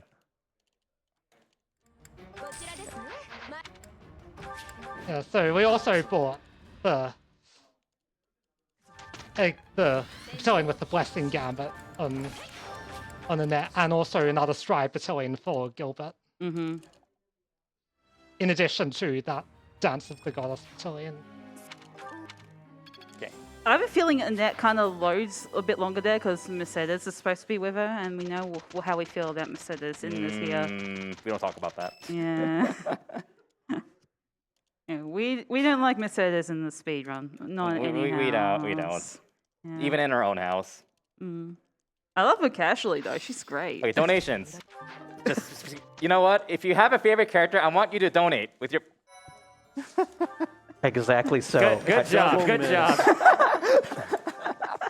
That was like a double 85 hit miss, I think. Oh my goodness. What Yeah, happened? I double miss Von Ayer. Oh no. Wait, what is that? 77? Yeah, that's about 87, 88. Yeah. Double. So that was like a double 13% chance. Jeez. Well done. Well done, Byleth. I love math. Yeah. How many low percentages have you been missing? Oh, well, high chances few. have been missing. Yeah, it's Fire Emblem. I mean, almost So everyone coming up casually to knows that. chapter 17, so this is the rematch of the Eagle and Lion. This time we don't have to defeat every enemy, we just need to defeat the 2 bosses despite what Dimitri says. Yeah. So yeah, now you want to watch AeonFrodo's screen. He's about to quick clear this with the Dance of the Goddess setup again. Yep. The Claude is at the very bottom right corner of the map, and Edelgard is at literally the opposite corner, bottom left corner. So we have a lot of distance to cover. So she's gonna go ahead and stride up her crew, Yeah. and then move Byleth, Flame, and Dimitri into a setup where she can dance for all of them again using her Dance of the Hold Goddess on. setup. Oh, no, wrong person. I'm not used to Japanese voices, so I was just like, wait, do I have the right person? No. I do not. And there you go, Dance of the Goddess. And everyone moves again. Yep. Not Totally broken at not all. broken. Not stupid, sexy Claude. No. Oh. No. I'm wearing my golden deer shirt. It might not be obvious, but yeah. I'm wearing a blue GDQ shirt. That counts, right? Huh? I'm wearing a Pikachu. It's okay. Neither Claude nor Edelgard die in this map, right? Nope, they just retreat. Right, so that's War and Gronder. That was a very fast war. Yeah. And this is where Dimitri, he starts to overcome his mental health issues and Or at least be able to deal with them. deal with them better, yeah. He must have reached out to Nami. Mm-hmm. In this case, his counselor is Byleth, but yes. Just as a reminder, though, like I myself do have some like anxiety issues and stuff, and there is nothing wrong with trying to see someone like a counselor or a therapist for mental health. There's absolutely nothing wrong with that. I've done that myself, and we want to just generally encourage that. Yeah, absolutely. I have as well. So I can share the same sentiments as Kirby as well. Mhm. But we are about to do this map again, and it's hopefully should go the same way as AeonFrodo, so we can probably squeeze in a Hopefully. donation or two Yeah. and push for that glitch exhibition. Yes, yes. We have a couple to clean up from last run. Seriously Surly donated $50 and says, as promised, 6 deaths is $30 and another $20 just because. Let's finish strong, everyone. Matty Inc. also donated $30 and says, here's my promised $5 per death during Baldur's Gate. And let's get those in. We're getting really close, and we really want to see that glitch exhibition run. Everybody on chat, help us out. Get those donations in. Don't forget to put the incentive in your donation.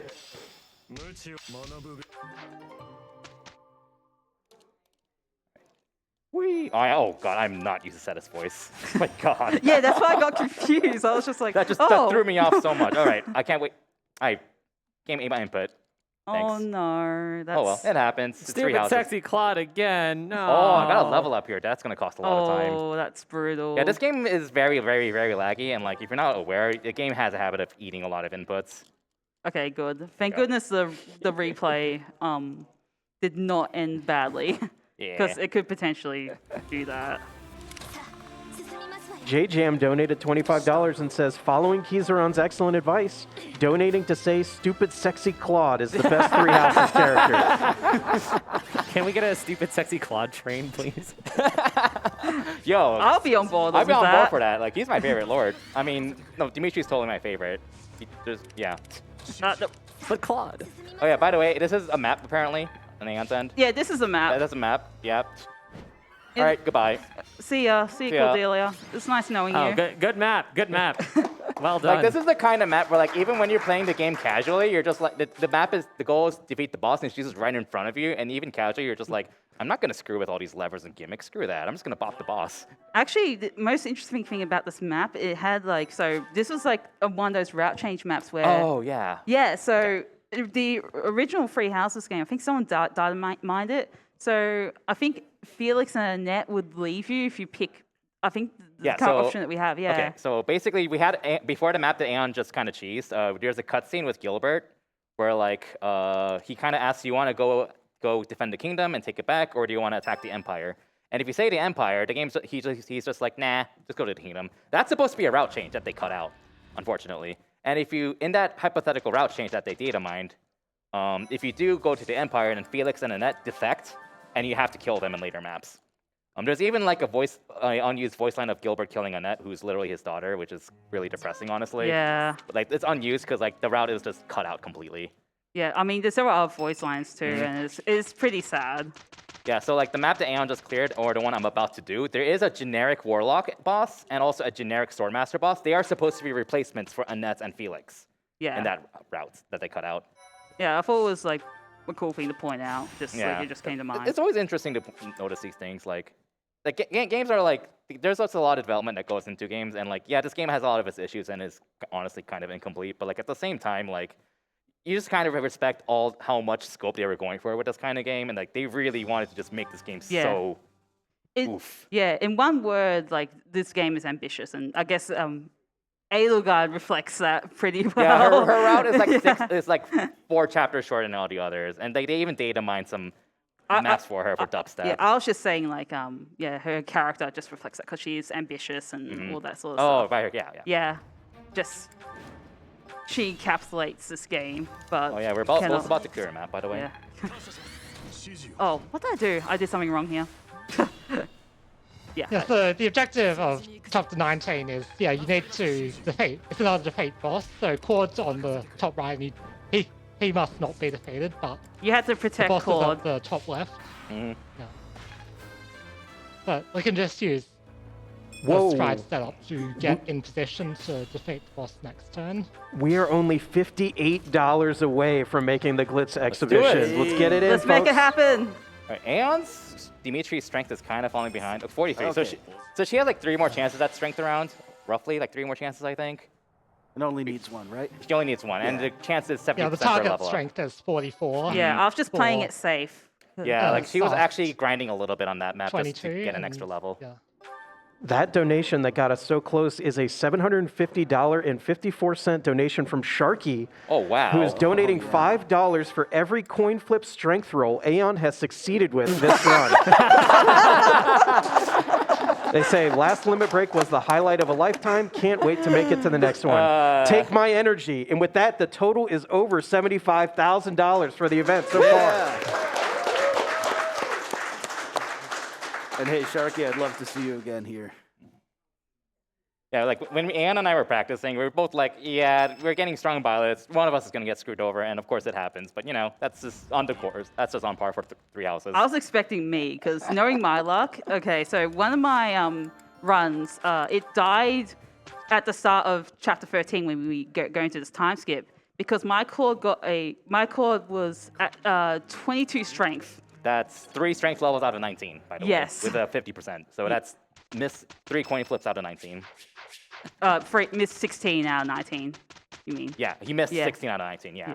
Yeah, and that's 7 strength under average, and I could not continue my run, and I could not even beat even Palladio as well. That was That's depressing. and that is only like a 0.22% chance of happening as well. So your runs can die to something incredibly low chances like that. All right, so Dimitri, Claude, and Edelgard kind of get their own weapons that have a unique combat art to them. Edelgard's is really broken, called Raging Storm. It allows her to move again. Claude's is also very good. It basically guarantees he dodges an attack, with the next attack that would hit, which is actually useful in the speedrun. Dimitri's is basically you do super effective damage. In other words, you die.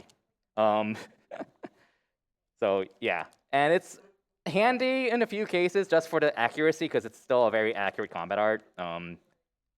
So It's also funny to see when enough things align just how ridiculously large the damage numbers can get with him. because Atrocity is you deal super effective damage with triples the might of your weapon. And I think the red bar has like 20 might or something like that. So It's a lot. It's a lot. It's 19. 19, okay. And then so, if it's yeah. So Christ. this is the map where we have to finally defeat the Death Knight. Ooh. We can use the dancer setup, start and dance setup to get all the way to the bottom of the map in one turn. Come on. No, well, Yes, that's correct. I yeah. mean, it works. It works, it works. Come on. Crest, make crest, sure. crest, crest, crest, crest, crest. 1.7%. Oh, Let's did I go. skip it? Okay, You got good. Aw. No crest. So Dimitri has a 10%, when he uses a combat art, he has a 10% chance to deal double damage while using up double uses. I got 44 strength though. Nice. It's a terrible crest because it just eats up your weapon uses and it's overkill, but it's also really funny if it happens. So yeah, that would have been 142 damage, and if that had been a crit in addition, triple that. Yeah, so you're doing times 6 damage. It's really funny if it happens. I can't believe you're capable of 6 million damage in one hit. That's the math, right? I'm pretty sure. Totally, that's totally the yeah. math, yeah. We have now officially met the Glitz exhibition. Yeah. Ah, I have to play this game. Crap. But don't stop though, because there are bit wars coming up for the sword and shield. Sobble. Exactly so. Pick Sobble, for the Sobble. love of all that is holy. There's not only incentives for Pokemon Sword No, Shield, but why'd you as they said, disconnect? build I'm good. bid I'm wars good. for naming Drober, naming the 2 starters, and was Chet unexpected. doing the route for the Sword Runner, which is, as noted, either Candy Floss or Sobble. Sobble, pick Sobble, Sobble, Sobble. please. Make Etchy suffer. I mean, Keizaron No, suffer. Etchy's gonna get like a God Sobble first try, and I'll regret everything. So what you're saying is I'm you, you're gonna be me, and yeah, Etchy's gonna be yeah. Aeon, Imagine basically. except instead of strength screwed, you're just route screwed. That's me. Shield route's tough, man. All right, so Aeon, this is the last month in the game for Aeon, and she has 2 maps to go, basically. So you're about to see the second use of Warp in the run, and it's a very complicated setup we have here because she has to cover a lot of distance to Yeah. reach the boss. Yeah, so the boss is all the way at the bottom of the map. Dimitri's forced to start at the top right. Oh, it's terrible. We also have to put people in their correct positions as well. There's just a lot of setup in this map. And there's also a fence somewhere in the middle of the map. Yes. Which is not there in other routes for whatever reason, so you have to warp across it.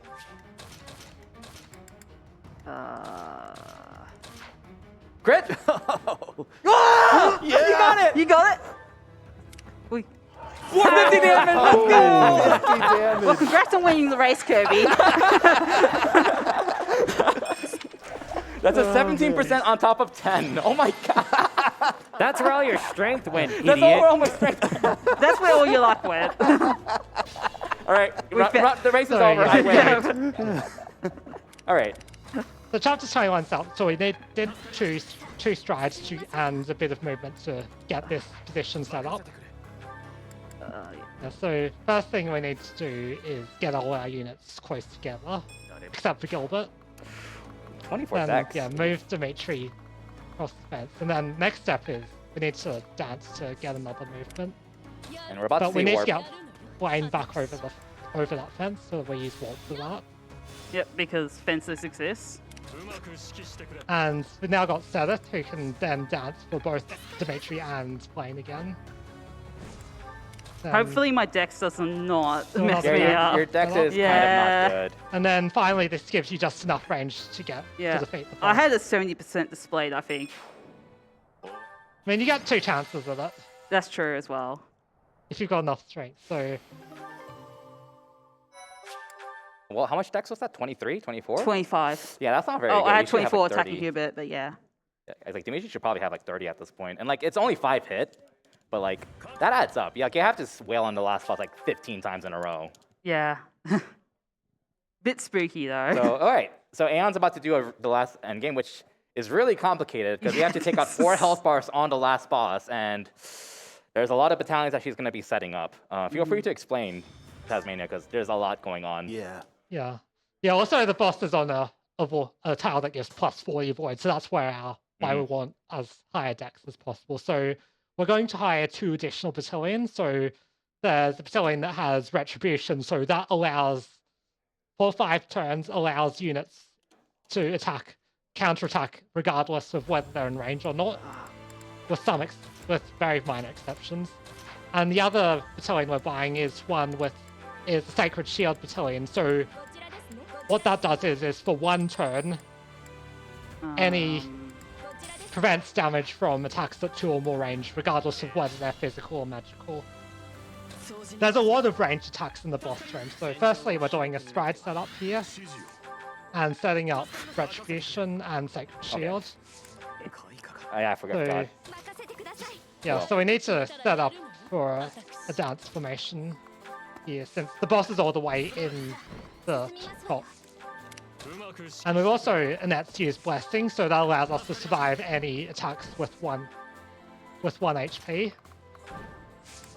Yeah, so also need the Rally to Strength benchmark.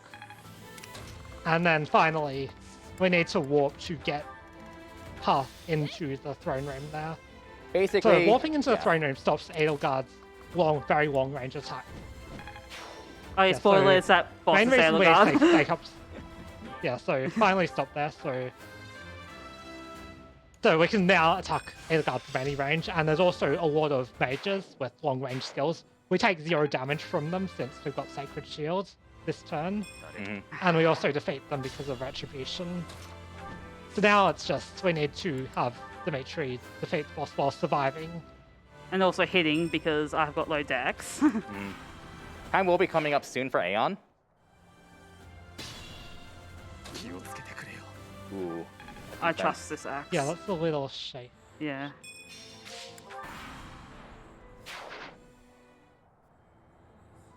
Yeah, so this is just, Ooh. you just need to defeat the boss before. You have to dodge. Ooh. Okay. Because, yeah, the other enemies will start charging towards Violet, and getting Violet defeated the game over. Oh, You have I an thought- elixir. Or at least you have to Divine Pulse back. I want to try something. No, okay, that didn't work. Okay. Yeah, I probably have the elixir. Yeah, the defense is also semi-important for Dimitri. So ideally you want 4 turns, but 5 turns is okay. Don't worry, I'm just making this race closer. That should be the line. That's time for. No. No, Not yeah, that's yet. right. Not It's on the button. Time. There. Nice, GG.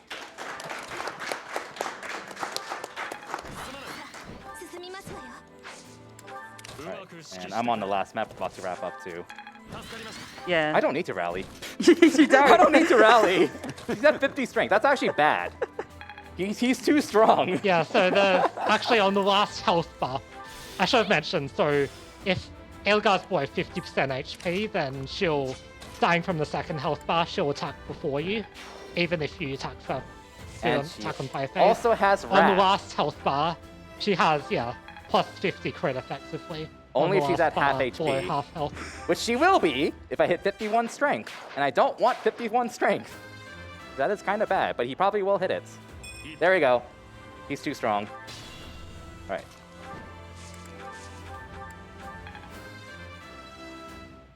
You know what? You might as well just go all in on strength at this point. For fun. Wait, he missed. How did you miss? I have more dex than you. I guess we'll see what happens. No, I think this might be fine. Yeah, we should be fine if we land the next turn's hits. I mean, you're pretty strong. Question is, she's might. Let's see. You know what? We'll do this sort of swag. 50 crit. Ow. We're good. There we go. Yeah, so Blessing allows you to survive at 1 HP. 1 HP if you're more than 1 HP. So. And time will be. Time. GG. GG. GG. That was certainly a race. Yeah. yeah.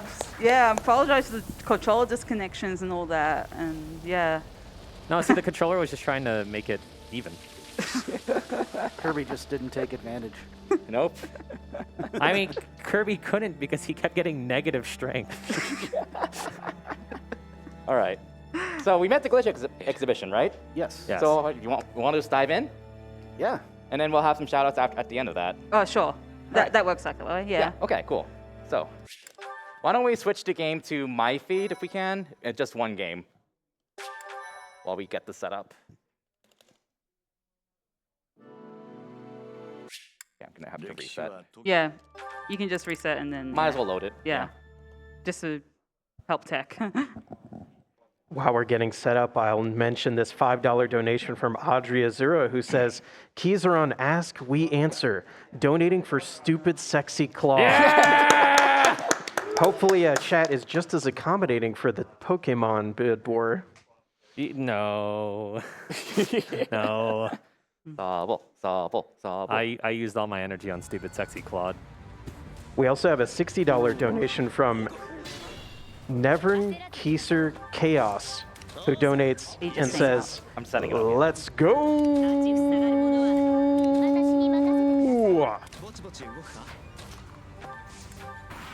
Okay, are we ready on the glitch exhibition? Looks like we are. Yeah, looks like it is. All right. We've got a lot in store for you. All right. So we didn't really go over much about how monster barriers work. But basically, to destroy monster barriers, you have to either use a gambit in one hit, or use an effective weapon in one hit, or just hit a barrier twice. And gambits have like an area of effect. So like the Fusillade in this case hits the target and then weakens all surrounding barriers. So what I'm going to be doing here is I'm going to use a quick gambit right here, and that will destroy the upper left barrier, upper right, and damage to upper right, lower left. So we'll do that really quickly. So this monster has a two weakened barriers and a full one here. So I'll go ahead and destroy this barrier. Or miss, thanks. I'll destroy that, hit the barrier, thank you. Okay, and now we have two weakened barriers left. And there's conveniently a wall here that you can weaken. So like, you can weaken walls, destroy them with whatever you want, like a weapon or whatever. So you can do like, smack it, break it, and now you can like walk through there. We're not gonna do that. Instead, you can gambit walls in this game for whatever reason. And Lysithea has a 1 to 2 range gambit with a really wide array of effect. So, I think I need to move Sylvain out of the way. If you happen to gambit a wall while destroying all of a monster's barriers, wall's destroyed.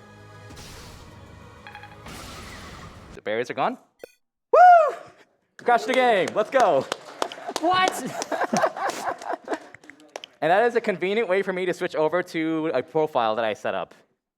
So this game has a New Game Plus, by the way.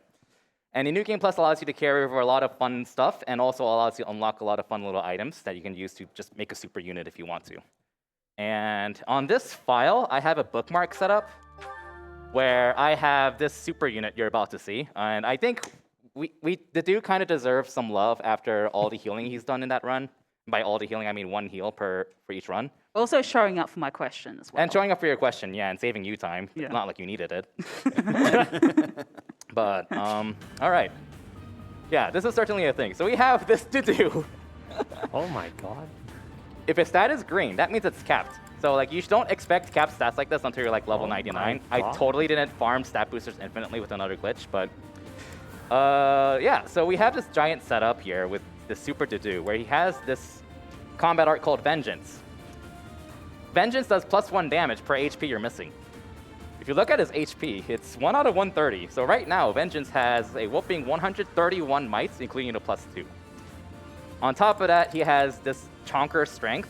He has Lance Fair, which is +5 damage with lances. Another Lance Fair, which is +5 damage. Strength +2. +6 Strength if you initiate an attack. +5 HP, which is basically 5 damage. And Defiant Strength is just +8 Strength if you're at low HP, which is convenient for us. And he has the strongest battalion in the game, which is +10 attack. So, and we have this convenient bird here it was pretty late game, and it has 4 defense. So what you're about to see is the maximum damage possible in this game. So Ingrid here can reduce this monster's defense down to 0. We're gonna do that really quickly. So if you look at the PRT stat or the defense stat, it's 0 now. And now, I'm gonna go ahead and stack up to do even more. So we're gonna rally to do, so he gets +4 strength. Rally him again with luck, so he gets +4 crit. I'm gonna move Dimitri here, and Byleth here. Why? Because Byleth has this skill, which is adjacent allies deal 3 extra damage. Dimitri has a support with Dudu, so he gives Dudu +3 damage. Hilda also has this ability where adjacent male allies deal 3 extra damage. Hilda.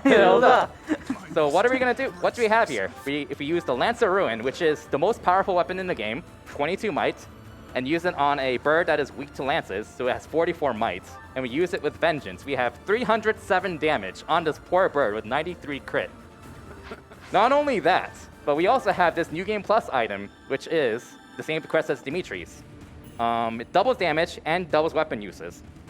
So if we crit and activate the 5% crest, that is 307 damage times 6, which is 1,842, I think. That's hard. Something really high. Yeah. That's okay. Something really big. Crit. Crest. Yeah. Hey! Oh. It doesn't even. It doesn't even show. What a scam! What a scam! I've been scammed. Oh. All right. Congrats on your level up, Sylvain. Thank you. So I don't know if that's considered a glitch, but what is a glitch, though? Actually a glitch. All right, so Hilda has this new game DLC-only exclusive battalion called Battleground Cafe, which gives units +4 strength. We're going to use it on Dudu, okay? So we're going to get him +4 strength, and then go back to our same setup. Brace myself. 307 damage. What happened?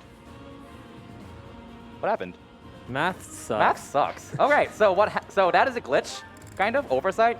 So the DLC battalions, strength +4, and there's also another one called absolute defense, which is defense +6. They get overridden by rally strength.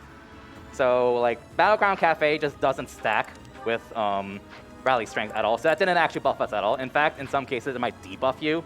That's what absolute defense can do because it gives you +6 defense, but rally defense can override that. So you go back down to 4 defense instead of +6. But that is technically a glitch, so that I just wanted an excuse to show this off. Hey! And there you go. Oh no, my 999 damage got glitched. Oh no! Whatever will I do? All right, so I hope you enjoy that super to-do with, oh yeah, don't mind all this, by the way. What did you do? New Game Plus, all right. And last thing, you might be wondering how I got all these stats. Like, because like, you need like, what, 70 strength levels to get this with a lot of stat booster or something. I even have his resistance capped. Wait until the end of the glitch exhibition, you'll see how. So the next setup I have is, let's see. Yeah. Abyss. Okay, so the Abyss is a underground area you can go to with the DLC features.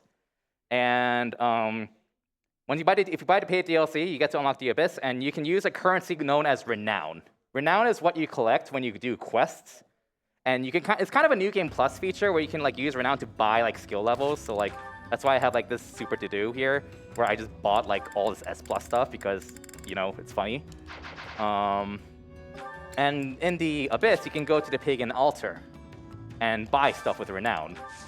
So, and you can get a lot of broken stuff with this. So like you can get Brave Swords, Killing Edges, you can get magic weapons, you can get the Rapier. Normally you can only get one in the game, I'm pretty sure. You can only get one of these in the game. You can't even make one from Forge. And yeah, you can just get all this broken stuff using Renown. Yeah, you can buy a double axe too.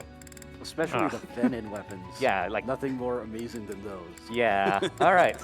So I don't know. I don't know what I feel like buying. Where are the killer lances? I kind of want killer lances. Where are they? There they are. Okay. There, Now yeah. they give you 700 points. I'm gonna go ahead and buy 99 of them. Seems reasonable. Sure. You'll probably use them. No, I'll use 99 of them. Yeah. So this costs about 69,300 points. Nice. Nice. So I'm gonna go ahead and offer this up. Note that I have 83,000. That doesn't look right. Let me try that again. So this is 69,300, and it's saying I need to only use 3,700 Renown. Is that right? I don't. It must be. I don't It must think be. Okay, so. well, we'll try it. Let's look, pay attention to the upper right corner of the screen. Oh. Oh wow, that's Okay. I got 99 killer lances. Okay, let's do it all over again. Let's try this again. So, can I do this again? Yeah, that should be like a lot of my Renown, but yeah. oh, okay. Just buying a lot of killer lances. So, yeah, this game has a underflow glitch if it wasn't obvious. So if you go past, I don't remember the exact number, like 2 to the power of 32. I think it's like around this number, 64,000 something. 65,535, I believe. Okay, 65,535. If you go past that, then the total amount of Renown you have to offer is 36, overflows. But yeah.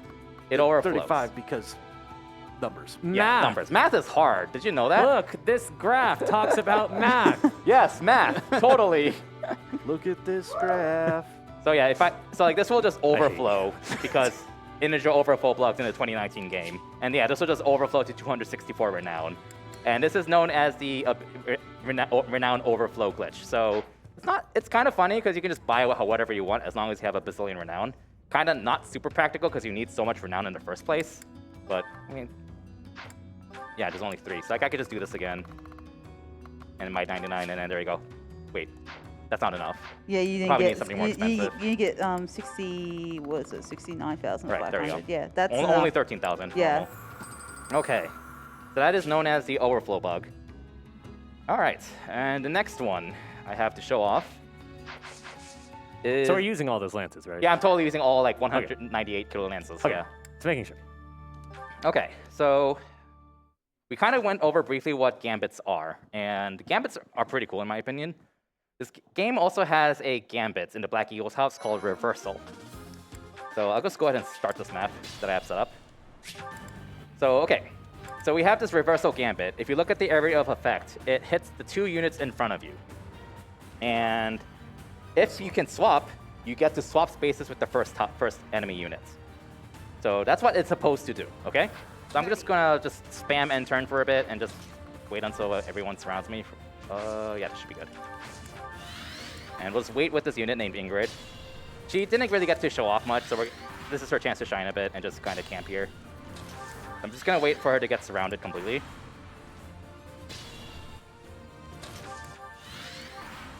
This is a bold strategy, Cotton. See if it pays off. Yeah, very bold strategy. She seems fine though. She seems fine. Yeah, like what? She has what? 66 avoid? Yeah, no big deal. Come on. Okay, not quite yet. How many do you want? Okay, there we go. Oh, Okay. Okay, that's enough. All right, so this is how reversal behaves normally. So I'm going to use reversal on the enemy unit to the north of her. And I swap. And what happened is I swapped spots with this guy, and this guy got rattled. That's normal, okay? So I rattled both of these. Okay, so let's see what happens if I do it to the right then, okay? What? Does something seem wrong? What? But what? But he's above, me? but not. Yeah. Why? This one got rattled, right? Isn't this one supposed to get rattled, but not this one? Theoretically. Theoretically, right? All right, let's try the left side then. Where do you? Neither of you have seen this, right? I haven't. Okay, so which one? Where do you think this one will get rattled? Left, up, or down? Up, I guess. I don't know. Woo! He was right. Let's go. And if we go downward, It's not gonna go above you, is it?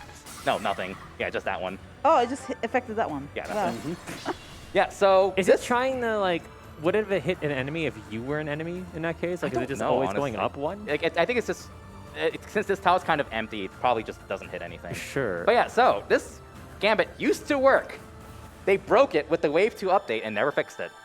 So what happens is, like, normally if I gambit this way, you hit the knight behind her, behind this unit. They somehow flipped an integer so that there's like no direction set for this, so it just defaults to north. So like so the direction for the second enemy just always defaults to north. So we're just gonna rattle the guy up north for whatever God, I reason. love bug games. Yeah, I love this game. I still love this game to death. But yeah, that is a reversal bug. That's why you don't use this gambit, because it broke in Wave 2 and it has never been fixed. Hit bad. Or Yeah. at least you use it with the knowledge of how it Oh yeah, use it with the knowledge of how it works. Yeah, that's a better way to put it. Because I have seen streamers abuse it this way and take advantage of it. All right, we have... All right, so let's go ahead and check out this save really quickly. So there was a map we speedran in the Holy Tome where we had to prevent all of the thieves with the crest stones from escaping. That doesn't work properly. And this paralog has a similar side objective. This is an optional map. I'll just start it really quickly. This is Sylvain's, Yes, right? it's Sylvain's, yes. All right, I'm just gonna camp Sylvain here and just chill. And your objective is to kill every last one of them. But like your side objective is you get the best rewards if you prevent these 6 thieves from escaping. And there are 6 escape tiles. 1 up there, 1 up here, down there, and down there. So keep that in mind. Although I do have one other thing I want to show, 2 other quick things I can show off. Accessories don't work in this game, by the way. So we have an Iron Lance and a crit ring equipped. Crit gives +5 crit. Accuracy ring gives +10 hit. So that's, if you look at the forecast at the bottom right, that's what the forecast should look like. I'm losing 5 crit, getting 10 hit because I'm switching to the accuracy ring. And like this is what should look like normally if I try to equip this Iron Lance, because I'm not changing my accessory. If I pick this one though, note that I have the crit ring equipped. Pay attention to the E when I equip this. Wait, what? Sure. Yeah, sure. Let's try it again. So I have the accuracy ring equipped. What happens if I equip this Iron Lance? Sure. Sure? Yeah? Sure. Yep. Sure. Yep. Sure. We call that the accessory bug. Why? Because, well, when you equip a weapon and there's an accessory above it, you auto-equip that accessory. Why? I don't know. And you can even see it in the forecast, because like if I hover over this Iron Lance, nothing changes. But if I hover over this Iron Lance, it thinks I have the accuracy ring equipped. And this is something actually to be wary of, because that can kill you in the casual playthrough. Because like maybe you're accidentally swapping from a shield to like another accessory, but you need that shield to survive, and you don't notice it, then you die. I've seen it happen to people. So this is like pretty funny, but also definitely something to be wary of. And the other thing to be wary of is mounted units have a skill called Canto, which we never mentioned, but like, if you attack something, you get to move again, like that. So that's normal behavior. And what should I do? But unfortunately, most Fire Emblem games, when you draw a longer path than necessary, and then with the mounted units, then the game most Fire Emblem games will automatically calculate your remaining movement as if you took the shortest path possible. So in this case, I have, what, 9 move? 9 move, right. I move 4 move, attack this unit, and I have 5 move remaining. That's normal. But if I draw a longer path than usual, I only have 1 move remaining. Why? Because this game doesn't do that. They fail to take a quality of life from literally Super Nintendo Fire Emblem games.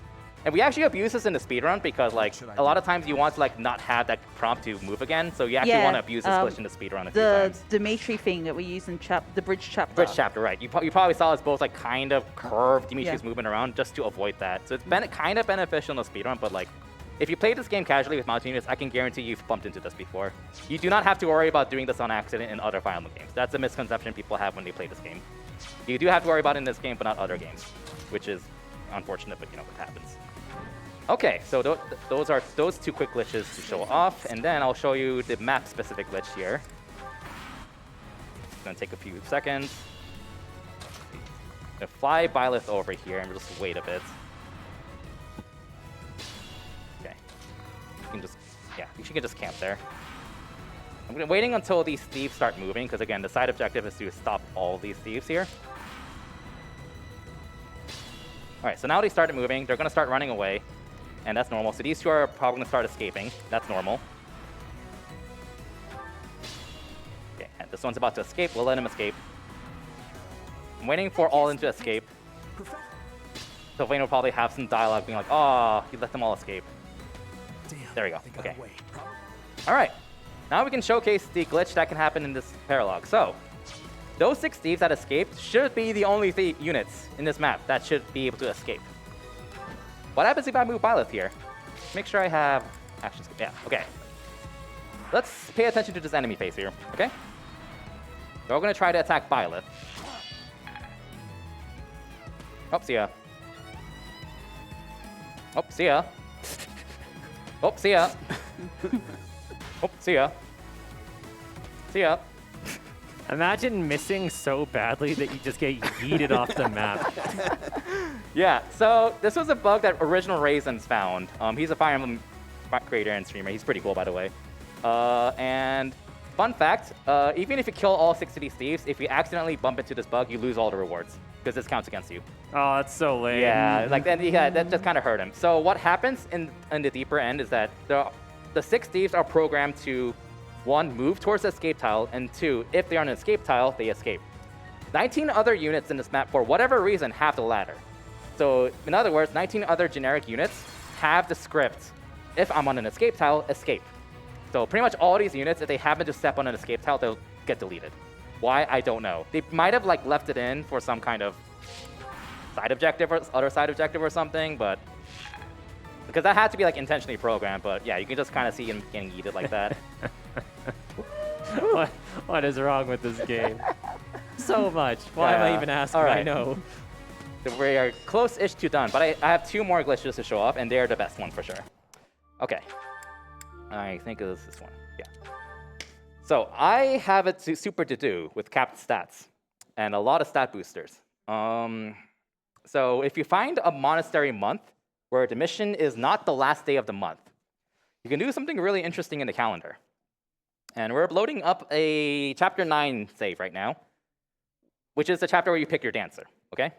And also take note that this is the mission here on 26. This is Seta's birthday and St. Kikul Day. You can never celebrate this normally in the game because for whatever reason, they place these dates on dates that you never traverse in the game. So it is literally impossible to celebrate Seta's birthday. Or celebrate St. Kikul Day. Wow, what a coincidence. All right, so I think you can celebrate Keyhole Day, but only on Crimson Flower. Obviously, oh yeah, you you can can. celebrate Seta's birthday though. You can celebrate St. Kikul Day on Crimson Flower because Crimson Flower Part 2 goes through like this week. But yeah, Seta's not with you in that route. Okay, So if I can do that. Oh, there we go. There it is. Oh, that was fast. All right. Yeah, second try. That tends to be a bit of a random glitch, but. All right, so we have a dancing competition. Let's see who we get. And this was a practice speedrun file. So we have Sylvain picked as our dancer.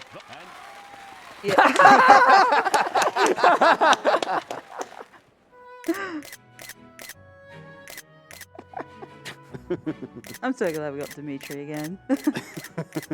Well, it turns out if we're playing hard or Maddening, we'd actually use Dimitri as our Blue Lions dancer. Right, yeah. At least I do. Hey, Lauren's got a vote! Let's go. All right. Sylvain Yeah, is a it's mainly dancer. because he doesn't get the auto level up. All right. So Sylvain's a dancer. Now we're going to go through this week. Oh, nothing. And we have some cutscenes, so I need to go script through them really quickly. It'll take a quick minute. All right.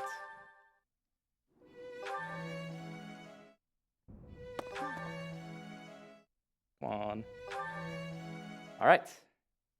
I sure love that same 1 second loop three I know, times in right? a row. Hey, we're on to 27th. Cool. Let's celebrate this day. We don't get to see it often. Didn't you have a mission yesterday? Well, apparently, but like we're just like nah, screw it. But This holiday is more important, okay? All right. are you Let's do a shirking? tea party with Sedith. Let's go. Are you shirking your duties? I must thank you. He's the one who should be scolding me, but we're having a tea party with him. Look, you're bribing him. I'm bribing him with tea. Oh, heck. I am caught me. disappointed that no one donated for my boy Sedith. All right, what do you think I should do? Capable comrades? Capable comrades. Yeah. Let's go. All right, next one.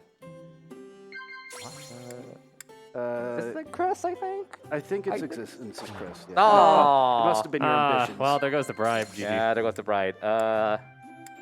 Children at the Children at the market. market. Yeah. Okay, we got 2 out of 3. We got 2 out of 3. Cool. Nice tea time. I should get back to work. Thank you for the tea. Yeah, getting back to work, such as taking care of those monsters on yesterday. All right. So we got to celebrate his birthday, which you cannot not do without glitches, by the way. Oh. Hey. Was that a 32nd of the month I saw there? Yeah. That's normal. This is very normal You don't behavior. Don't celebrate worry. the 32nd of December? They're planning a grand ball again, by the way. So I guess we're having a second ball in a row. All right. Well, I guess we'll jump to this state really quickly. And we got another birthday gift from Edelgard, by the way. Oh. Oh, wait, we still have a dancer. Wow. Yeah, we have It was another so dance. popular, Okay, who are we we getting? brought it back. Lord? Oh my god. Get out of here. Lawrence really wants to dance. Holy moly. All right, yeah, I mean, Felix is just there. So they have really funny lines if they win or lose. Like if you pick Felix as your dancer and he's like, you're gonna regret this. And if you lose and you talk to him, well, if he loses and you talk to him, he's like, see, I told you so, and rubs it in. Fun fact, Flame has voice dialogue of her losing the dancing competition, even though it's literally impossible because her charm is 14, so she's guaranteed to win. So yeah, this is what we call the calendar loop glitch, which allows you to infinitely repeat a month however much you want. And if you couldn't tell, that's broken, because that allows you to explore, battle, seminar as much as you want. What can you do when you explore? You can greenhouse. What can you do with the greenhouse? Farm stat boosters. I mean, Azure just lands crit plus 10 as well. Also, yeah, and also since you go through these instruct weeks here, you can just repeat these over and over again, so you can just get super stats like this. Yeah. It's worth mentioning, though, that you can unfortunately not get multiple dancers You or a cannot, double dancer. unfortunately. You only get one. Yeah, so like to do the glitch, you have to be on a month where the mission is not the last day. Pick it, hold right as you skip the date, and you have to pay attention to the event screen on the left side. It has to line up with the 27th, so I didn't get it. Hold right, didn't get it. Hold right. Just keep doing it, and we don't know why this sometimes works or it doesn't. There we go, see, and we can do it right there. And we can celebrate his birthday again. Yeah, and it's not the cursor that you have to look for. It's specifically the left side of the screen. Yeah, and Edelgard really likes us, so we got 21 letters from her. Dear God, man. I mean, yeah. All right, so I have one last thing to show off. Wait, the letter talks about birthdays. That's like the meme GDQ birthday with me. Here's 21 letters. You have your birthday 21 times this week. There's a reason I said it to that. I hate it here. All right, this is the last one. Okay, so if you're familiar with Fire Emblem, we have 3 Pegasus Knights. The Pegasus Knight class, when you master it, teaches you the combat art, the triangle attack. This here. So you can only activate it when you have 3 flyers adjacent to the enemy, and you can see it's actually pretty good, kind of. But you can only use it when it's equipped. So like, I can use it if I equip it. You only have 3 combat art slots. I'm not going to equip it. So right now, I should not be able to use the triangle attack, okay? And I'm going to go ahead and start this map really quickly and just kind of set it up. Stay focused. Is this right? That's right, yeah, okay. The enemies can sometimes change for whatever reason, I don't know why. I'm going to wipe out some of these units here really quickly. Okay. To work. Okay. She's a little too far. Take you out. Okay, let's bring you over here. Yeah. I will prevail. All right. So I have a volunteer here who really likes this game a lot. Okay. All right. So. All right, what am I doing? All right. So move Edelgard to the left of this archer. Okay. Move over there. Okay, right there. Yep. Cool. Just wait. Wait. Okay. Move Shamir to next to the archer anywhere, and just wait. Like there. Yep. All right. Move Byleth next to the archer. Attack. Attack. Okay. Though don't press anything. Okay. So press Y. Again. Oh, you can triangle attack. Why? Oh, With the bow. with a from bow melee. at 1 range. Huh. Cool. All right. Why don't you try that? Press A. Sure. It's time. Nice animation. All right. Let me undo that for you. Okay. All right. So that you can use a triangle attack with the bow like that. Sure. Let's undo that really quickly. All right. Here we go. Okay. So same thing. So attack, sword, X is fine, yeah, or Y. Okay. Press ZR. Press A. Hey. Oh wait, I forgot to turn on animations. Give me a second. Whoops. Heck you, Keys. All your fault. So yeah, at this point, you are attacking at 1 range with a bow without a combat. So X until you X. see, Hold on. and then ZR. And then ZR. Yeah, do it. Okay. Oh. What have you done? What have you done? You killed the game. All right, I hope you enjoyed. Those are some of the funny stuff in this game. Yeah. We I have guess- some shout-outs before we get off to get ready for Pokemon. Yeah. First of all, to Tasmania Jones, because he's done some amazing routing for all the routes in this game, and including the other difficulties as well. Yeah. Yeah, Tasmania Jones, he's another Australian speedrunner, and he's also, this is like his first speed game as well.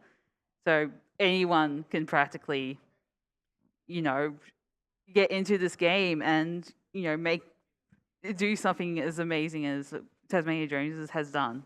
He got the world record yesterday in Golden Deer, by the way. Yes, he did. He's actually gave the route giant overhaul last week that saved like 30 seconds, and he finally popped the record yesterday. Yeah, so pretty exciting times. Mhm. And also, I started out, learning it as well. This is like my first Fire Emblem speed run. I do like speed running RPGs in general.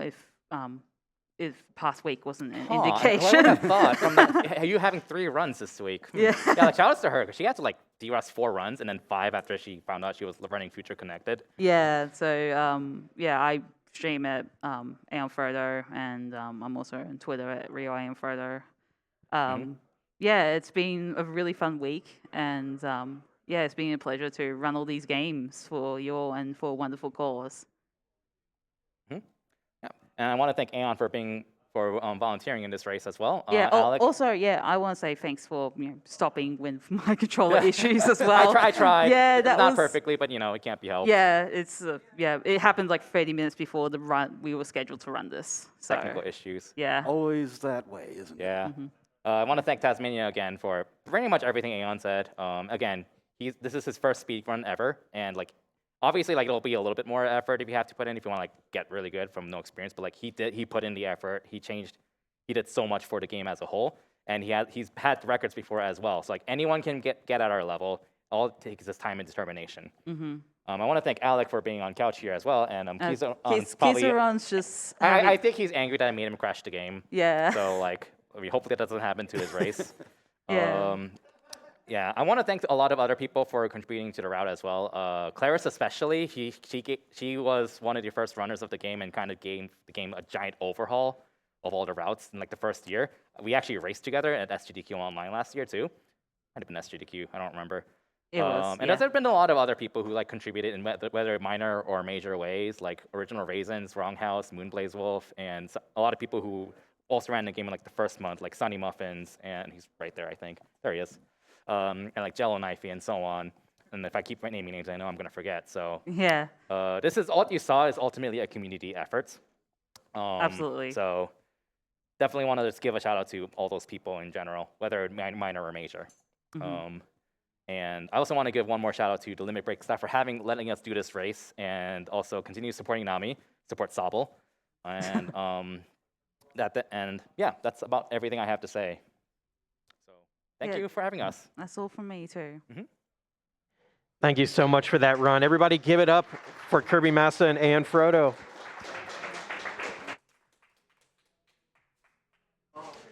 And now it's already the end of my time here. I've been Lore Master Motos. We're going to go to an interview now, so I'm going to be sending it over to, I would have said the one and only J Hobbs, but now I have to say J Hobbs the human. Hello, yes, J Hobbs the human and J Hobbs the Piplup over here. Oh, the hands are okay. I'm joined by Etchy and Keizaron, who are going to be running Pokemon Sword and Shield in just a moment. First of all, Keys, great job on commentary. How was that? I said words. No, what an incredible race that was. Very, very close. If anyone at home was not able to catch the entire race, definitely when the VODs are available, tune in and watch. Great race, and also if you're a Heck Kirby person like me, best result. Spoilers, go ahead. Wow, yeah. You can't be telling everybody that.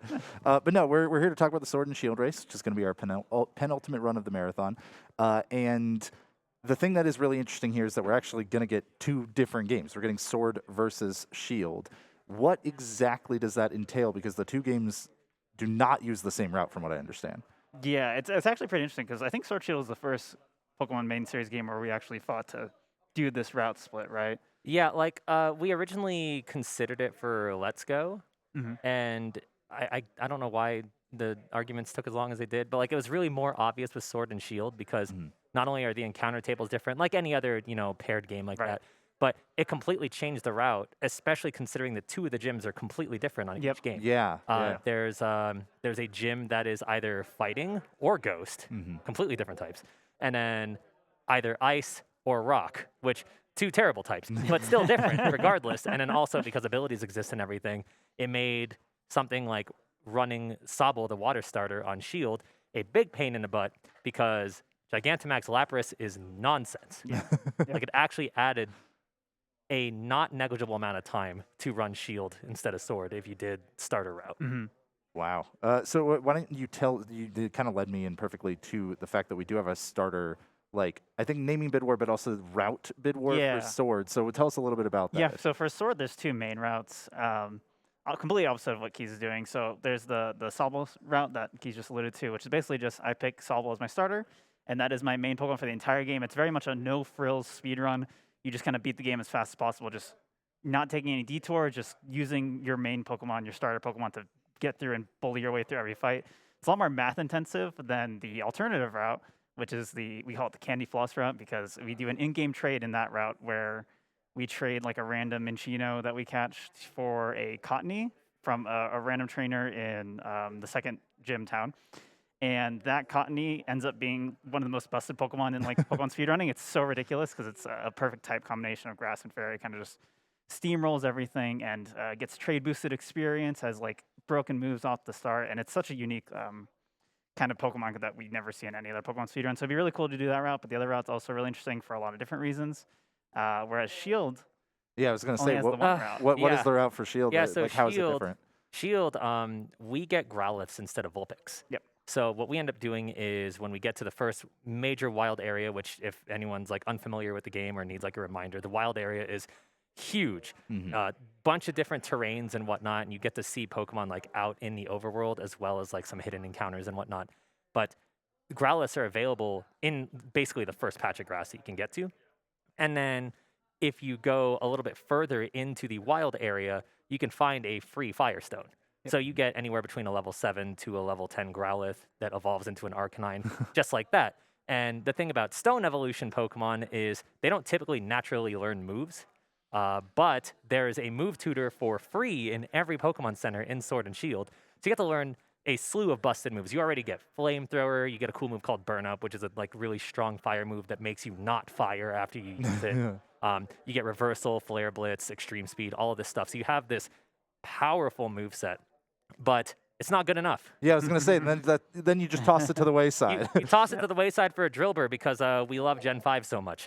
But there are Drillburs that are available in another part of the wild area, and you eventually get an Excadrill, and anyone who's familiar with speedrunning at all knows that Excadrill is like the perfect blend of great attack, great speed, great learn set, and also like steel and ground typing is really, really good in the game. Yeah. Like it's kind of amazing how we have completely different type setups, and they're still like primo combinations of types. Right. And still very similar in like route time and everything too. Assuming my hunts go well, it should be close. But that's kind of my downfall with picking Shield, but also a neat thing is like you get to see like just how varied the routes are and like how important variance is when it comes to routing and everything in general. And I know with getting some of the Pokemon, there's actually some manipulation you have to do with the system clock and everything. And that actually is present in both games. Actually, you want to talk a little bit about that? So the fun thing with Sword Shield is that some Pokemon games, they actually like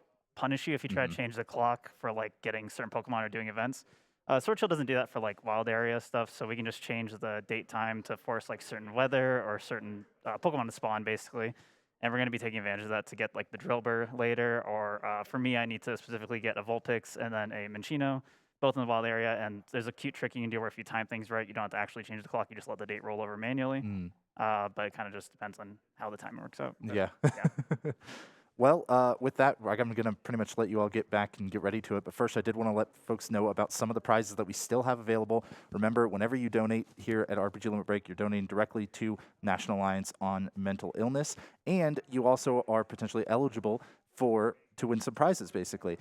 So for a $20 minimum donation, you are entered into the running to win this Pokemon-themed Switch. Yeah, I got to give it over here to Etchy with the Zacian and Zamazenta, right? Did I say it right? Yes, you did. I did. I said it right. Zacian and Zamazenta, Pokemon-themed Switch here. And then $20 minimum donation also gets you in the running for the Piplup. Wait, this is only $20? $20 minimum donation to be entered into the pool. This isn't even like fake like actor surprise. Like, wow, you should get this. That's actually shot $20 for this. Yeah, and then on top of that, $15 minimum donation, and I'm going to be extremely ginger with this. A $15 minimum donation enters you into the running to win this incredible miniature. I'm going to see if maybe we can even go ahead and take a zoom on this because it is absurd. So this is one of the prizes that'll be open for from now through the end of the marathon. It is a miniature set of the Kingdom Hearts 1 Door to Darkness. It's going to be hard for y'all to see here on the stream, but there are even miniature little Riku, Mickey, Sora, Goofy, and Donald characters. That's so good. Look at that. It's incredible here in a snow globe and everything. It is super cool, absolutely fantastic prize that was sent out to us. So thank you so much to our donor for that, and also thank you all for getting those $15 minimum donations in. And then on top of that, if you just want to be able to chip in a $5 donation to NAMI, it still helps a lot and is a fantastic cause to donate towards, and that will put you in the running for some Pokemon Iron-On patches. Unfortunately, I don't have them here to show you, but you should be able to see a picture of that up on the website. So again, rpglimitbreak.com/donate. All your donations go directly to National Alliance on Mental Illness. So please keep those donations coming. And I'm going to let you all get ready. I'm going to throw it over to our host, me. So I'll see you all in a few.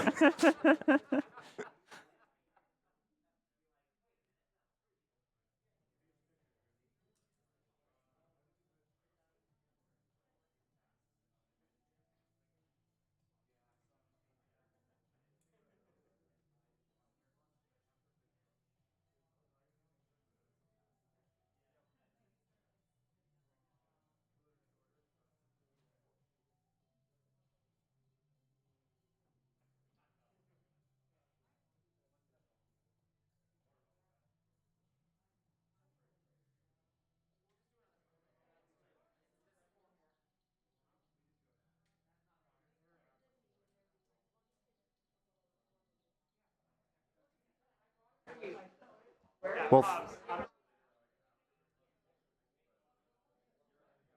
thanks, Jay Hobbs. I'm Jay Hobbs, and I am here to be your host for the Pokemon Sword and Shield run that we got coming up. We're getting set up for that one. In the meantime, let's go through some of these donations. We have $25 from Zekaraz, who says, thanks for the great marathon. This has been so much fun all week. And a $5 donation from Dream Tuning with a simple, less than 3, simple heart. Always appreciate those. With that, we are going to go to a short break here, folks, as we are getting this next run set up. But I will be back with you shortly. Don't go anywhere.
Welcome back, everybody, to RPG Limit Break 2022, coming to you live from Salt Lake City, Utah. I want to remind everybody that we are raising money for NAMI, the National Alliance on Mental Illness, which was formed in 1979 as a grassroots advocacy organization by a group of parents whose children suffered with serious mental illnesses, and NAMI has maintained that focus to this day.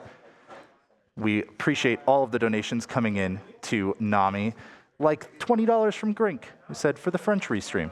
Thanks so much. We do actually have some alternate language restreams you can check out as well. And I also want to say thank you to a few people who have left no comment for us. An anonymous $25 donation, a $20 donation from RPG Maker V3, and $25 from Sacramoose. Thank you all so much for those.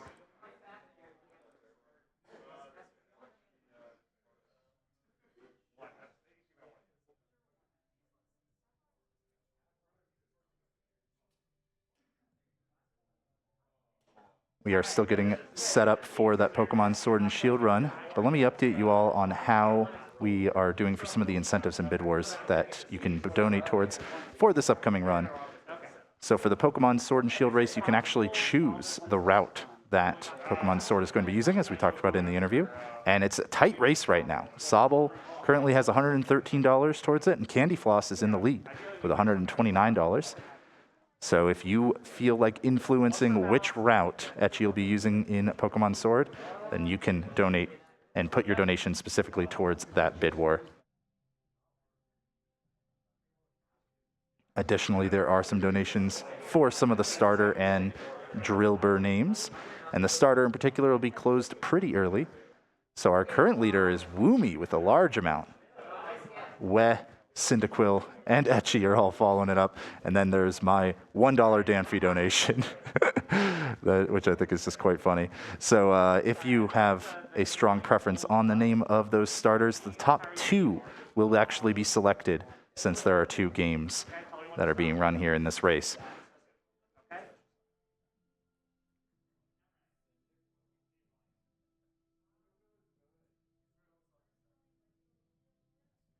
We, of course, also have some extra incentives for our finale run, Kingdom Hearts Final Mix HD, one of which is to show off a very silly glitch during the Oathkeeper cutscene. We're at $375 out of a needed $1,000 for that. And also upgrading to standard difficulty from beginner is another incentive that you can all donate towards. And we are currently a little over a quarter of the way there for that one. So let's definitely make those happen. We do have a lot of time, because we have a fantastic run coming up here, so we can absolutely make those happen, chat. And I believe there might be a couple extra incentives on that Kingdom Hearts one if we're able to meet these as well.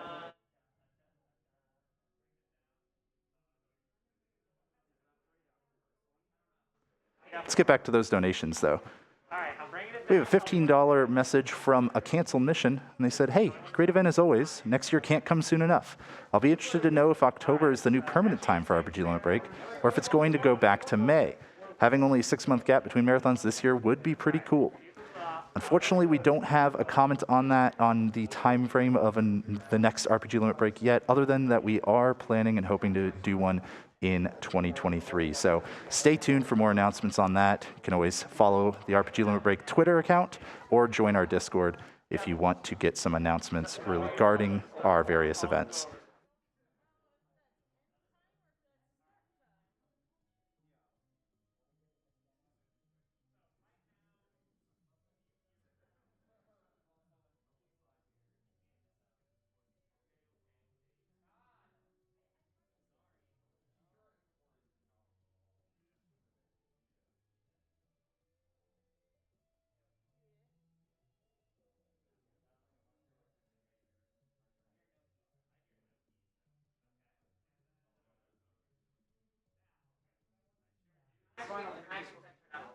Thank you, Anonymous, for a $20 donation to Nami. Thank you, Agox, for a $250 donation. Absolutely gigantic. We really appreciate that. $100 from Hobbs' grandparents. I don't think that's accurate. But you know what? Thank you nonetheless. We really appreciate it.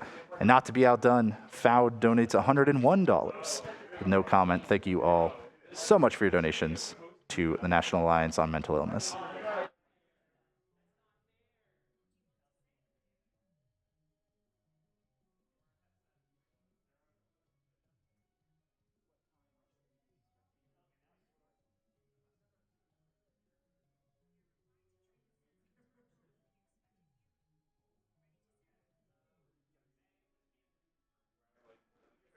Poor Godzilla drops $20 in the Nami bucket. Says, can't watch currently since I got called into work today.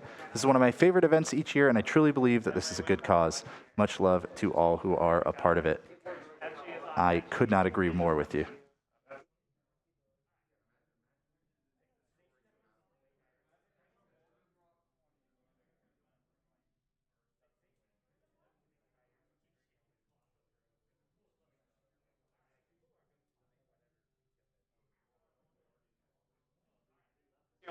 It's a $20 donation from Rujasu55 with no comment, but that does enter them into the running for all of the prizes special to this block. Because $20 minimum donation is what you need in order to potentially win J-Hubs the Piplup. Listen, I didn't name it, folks, but you could take me home with you.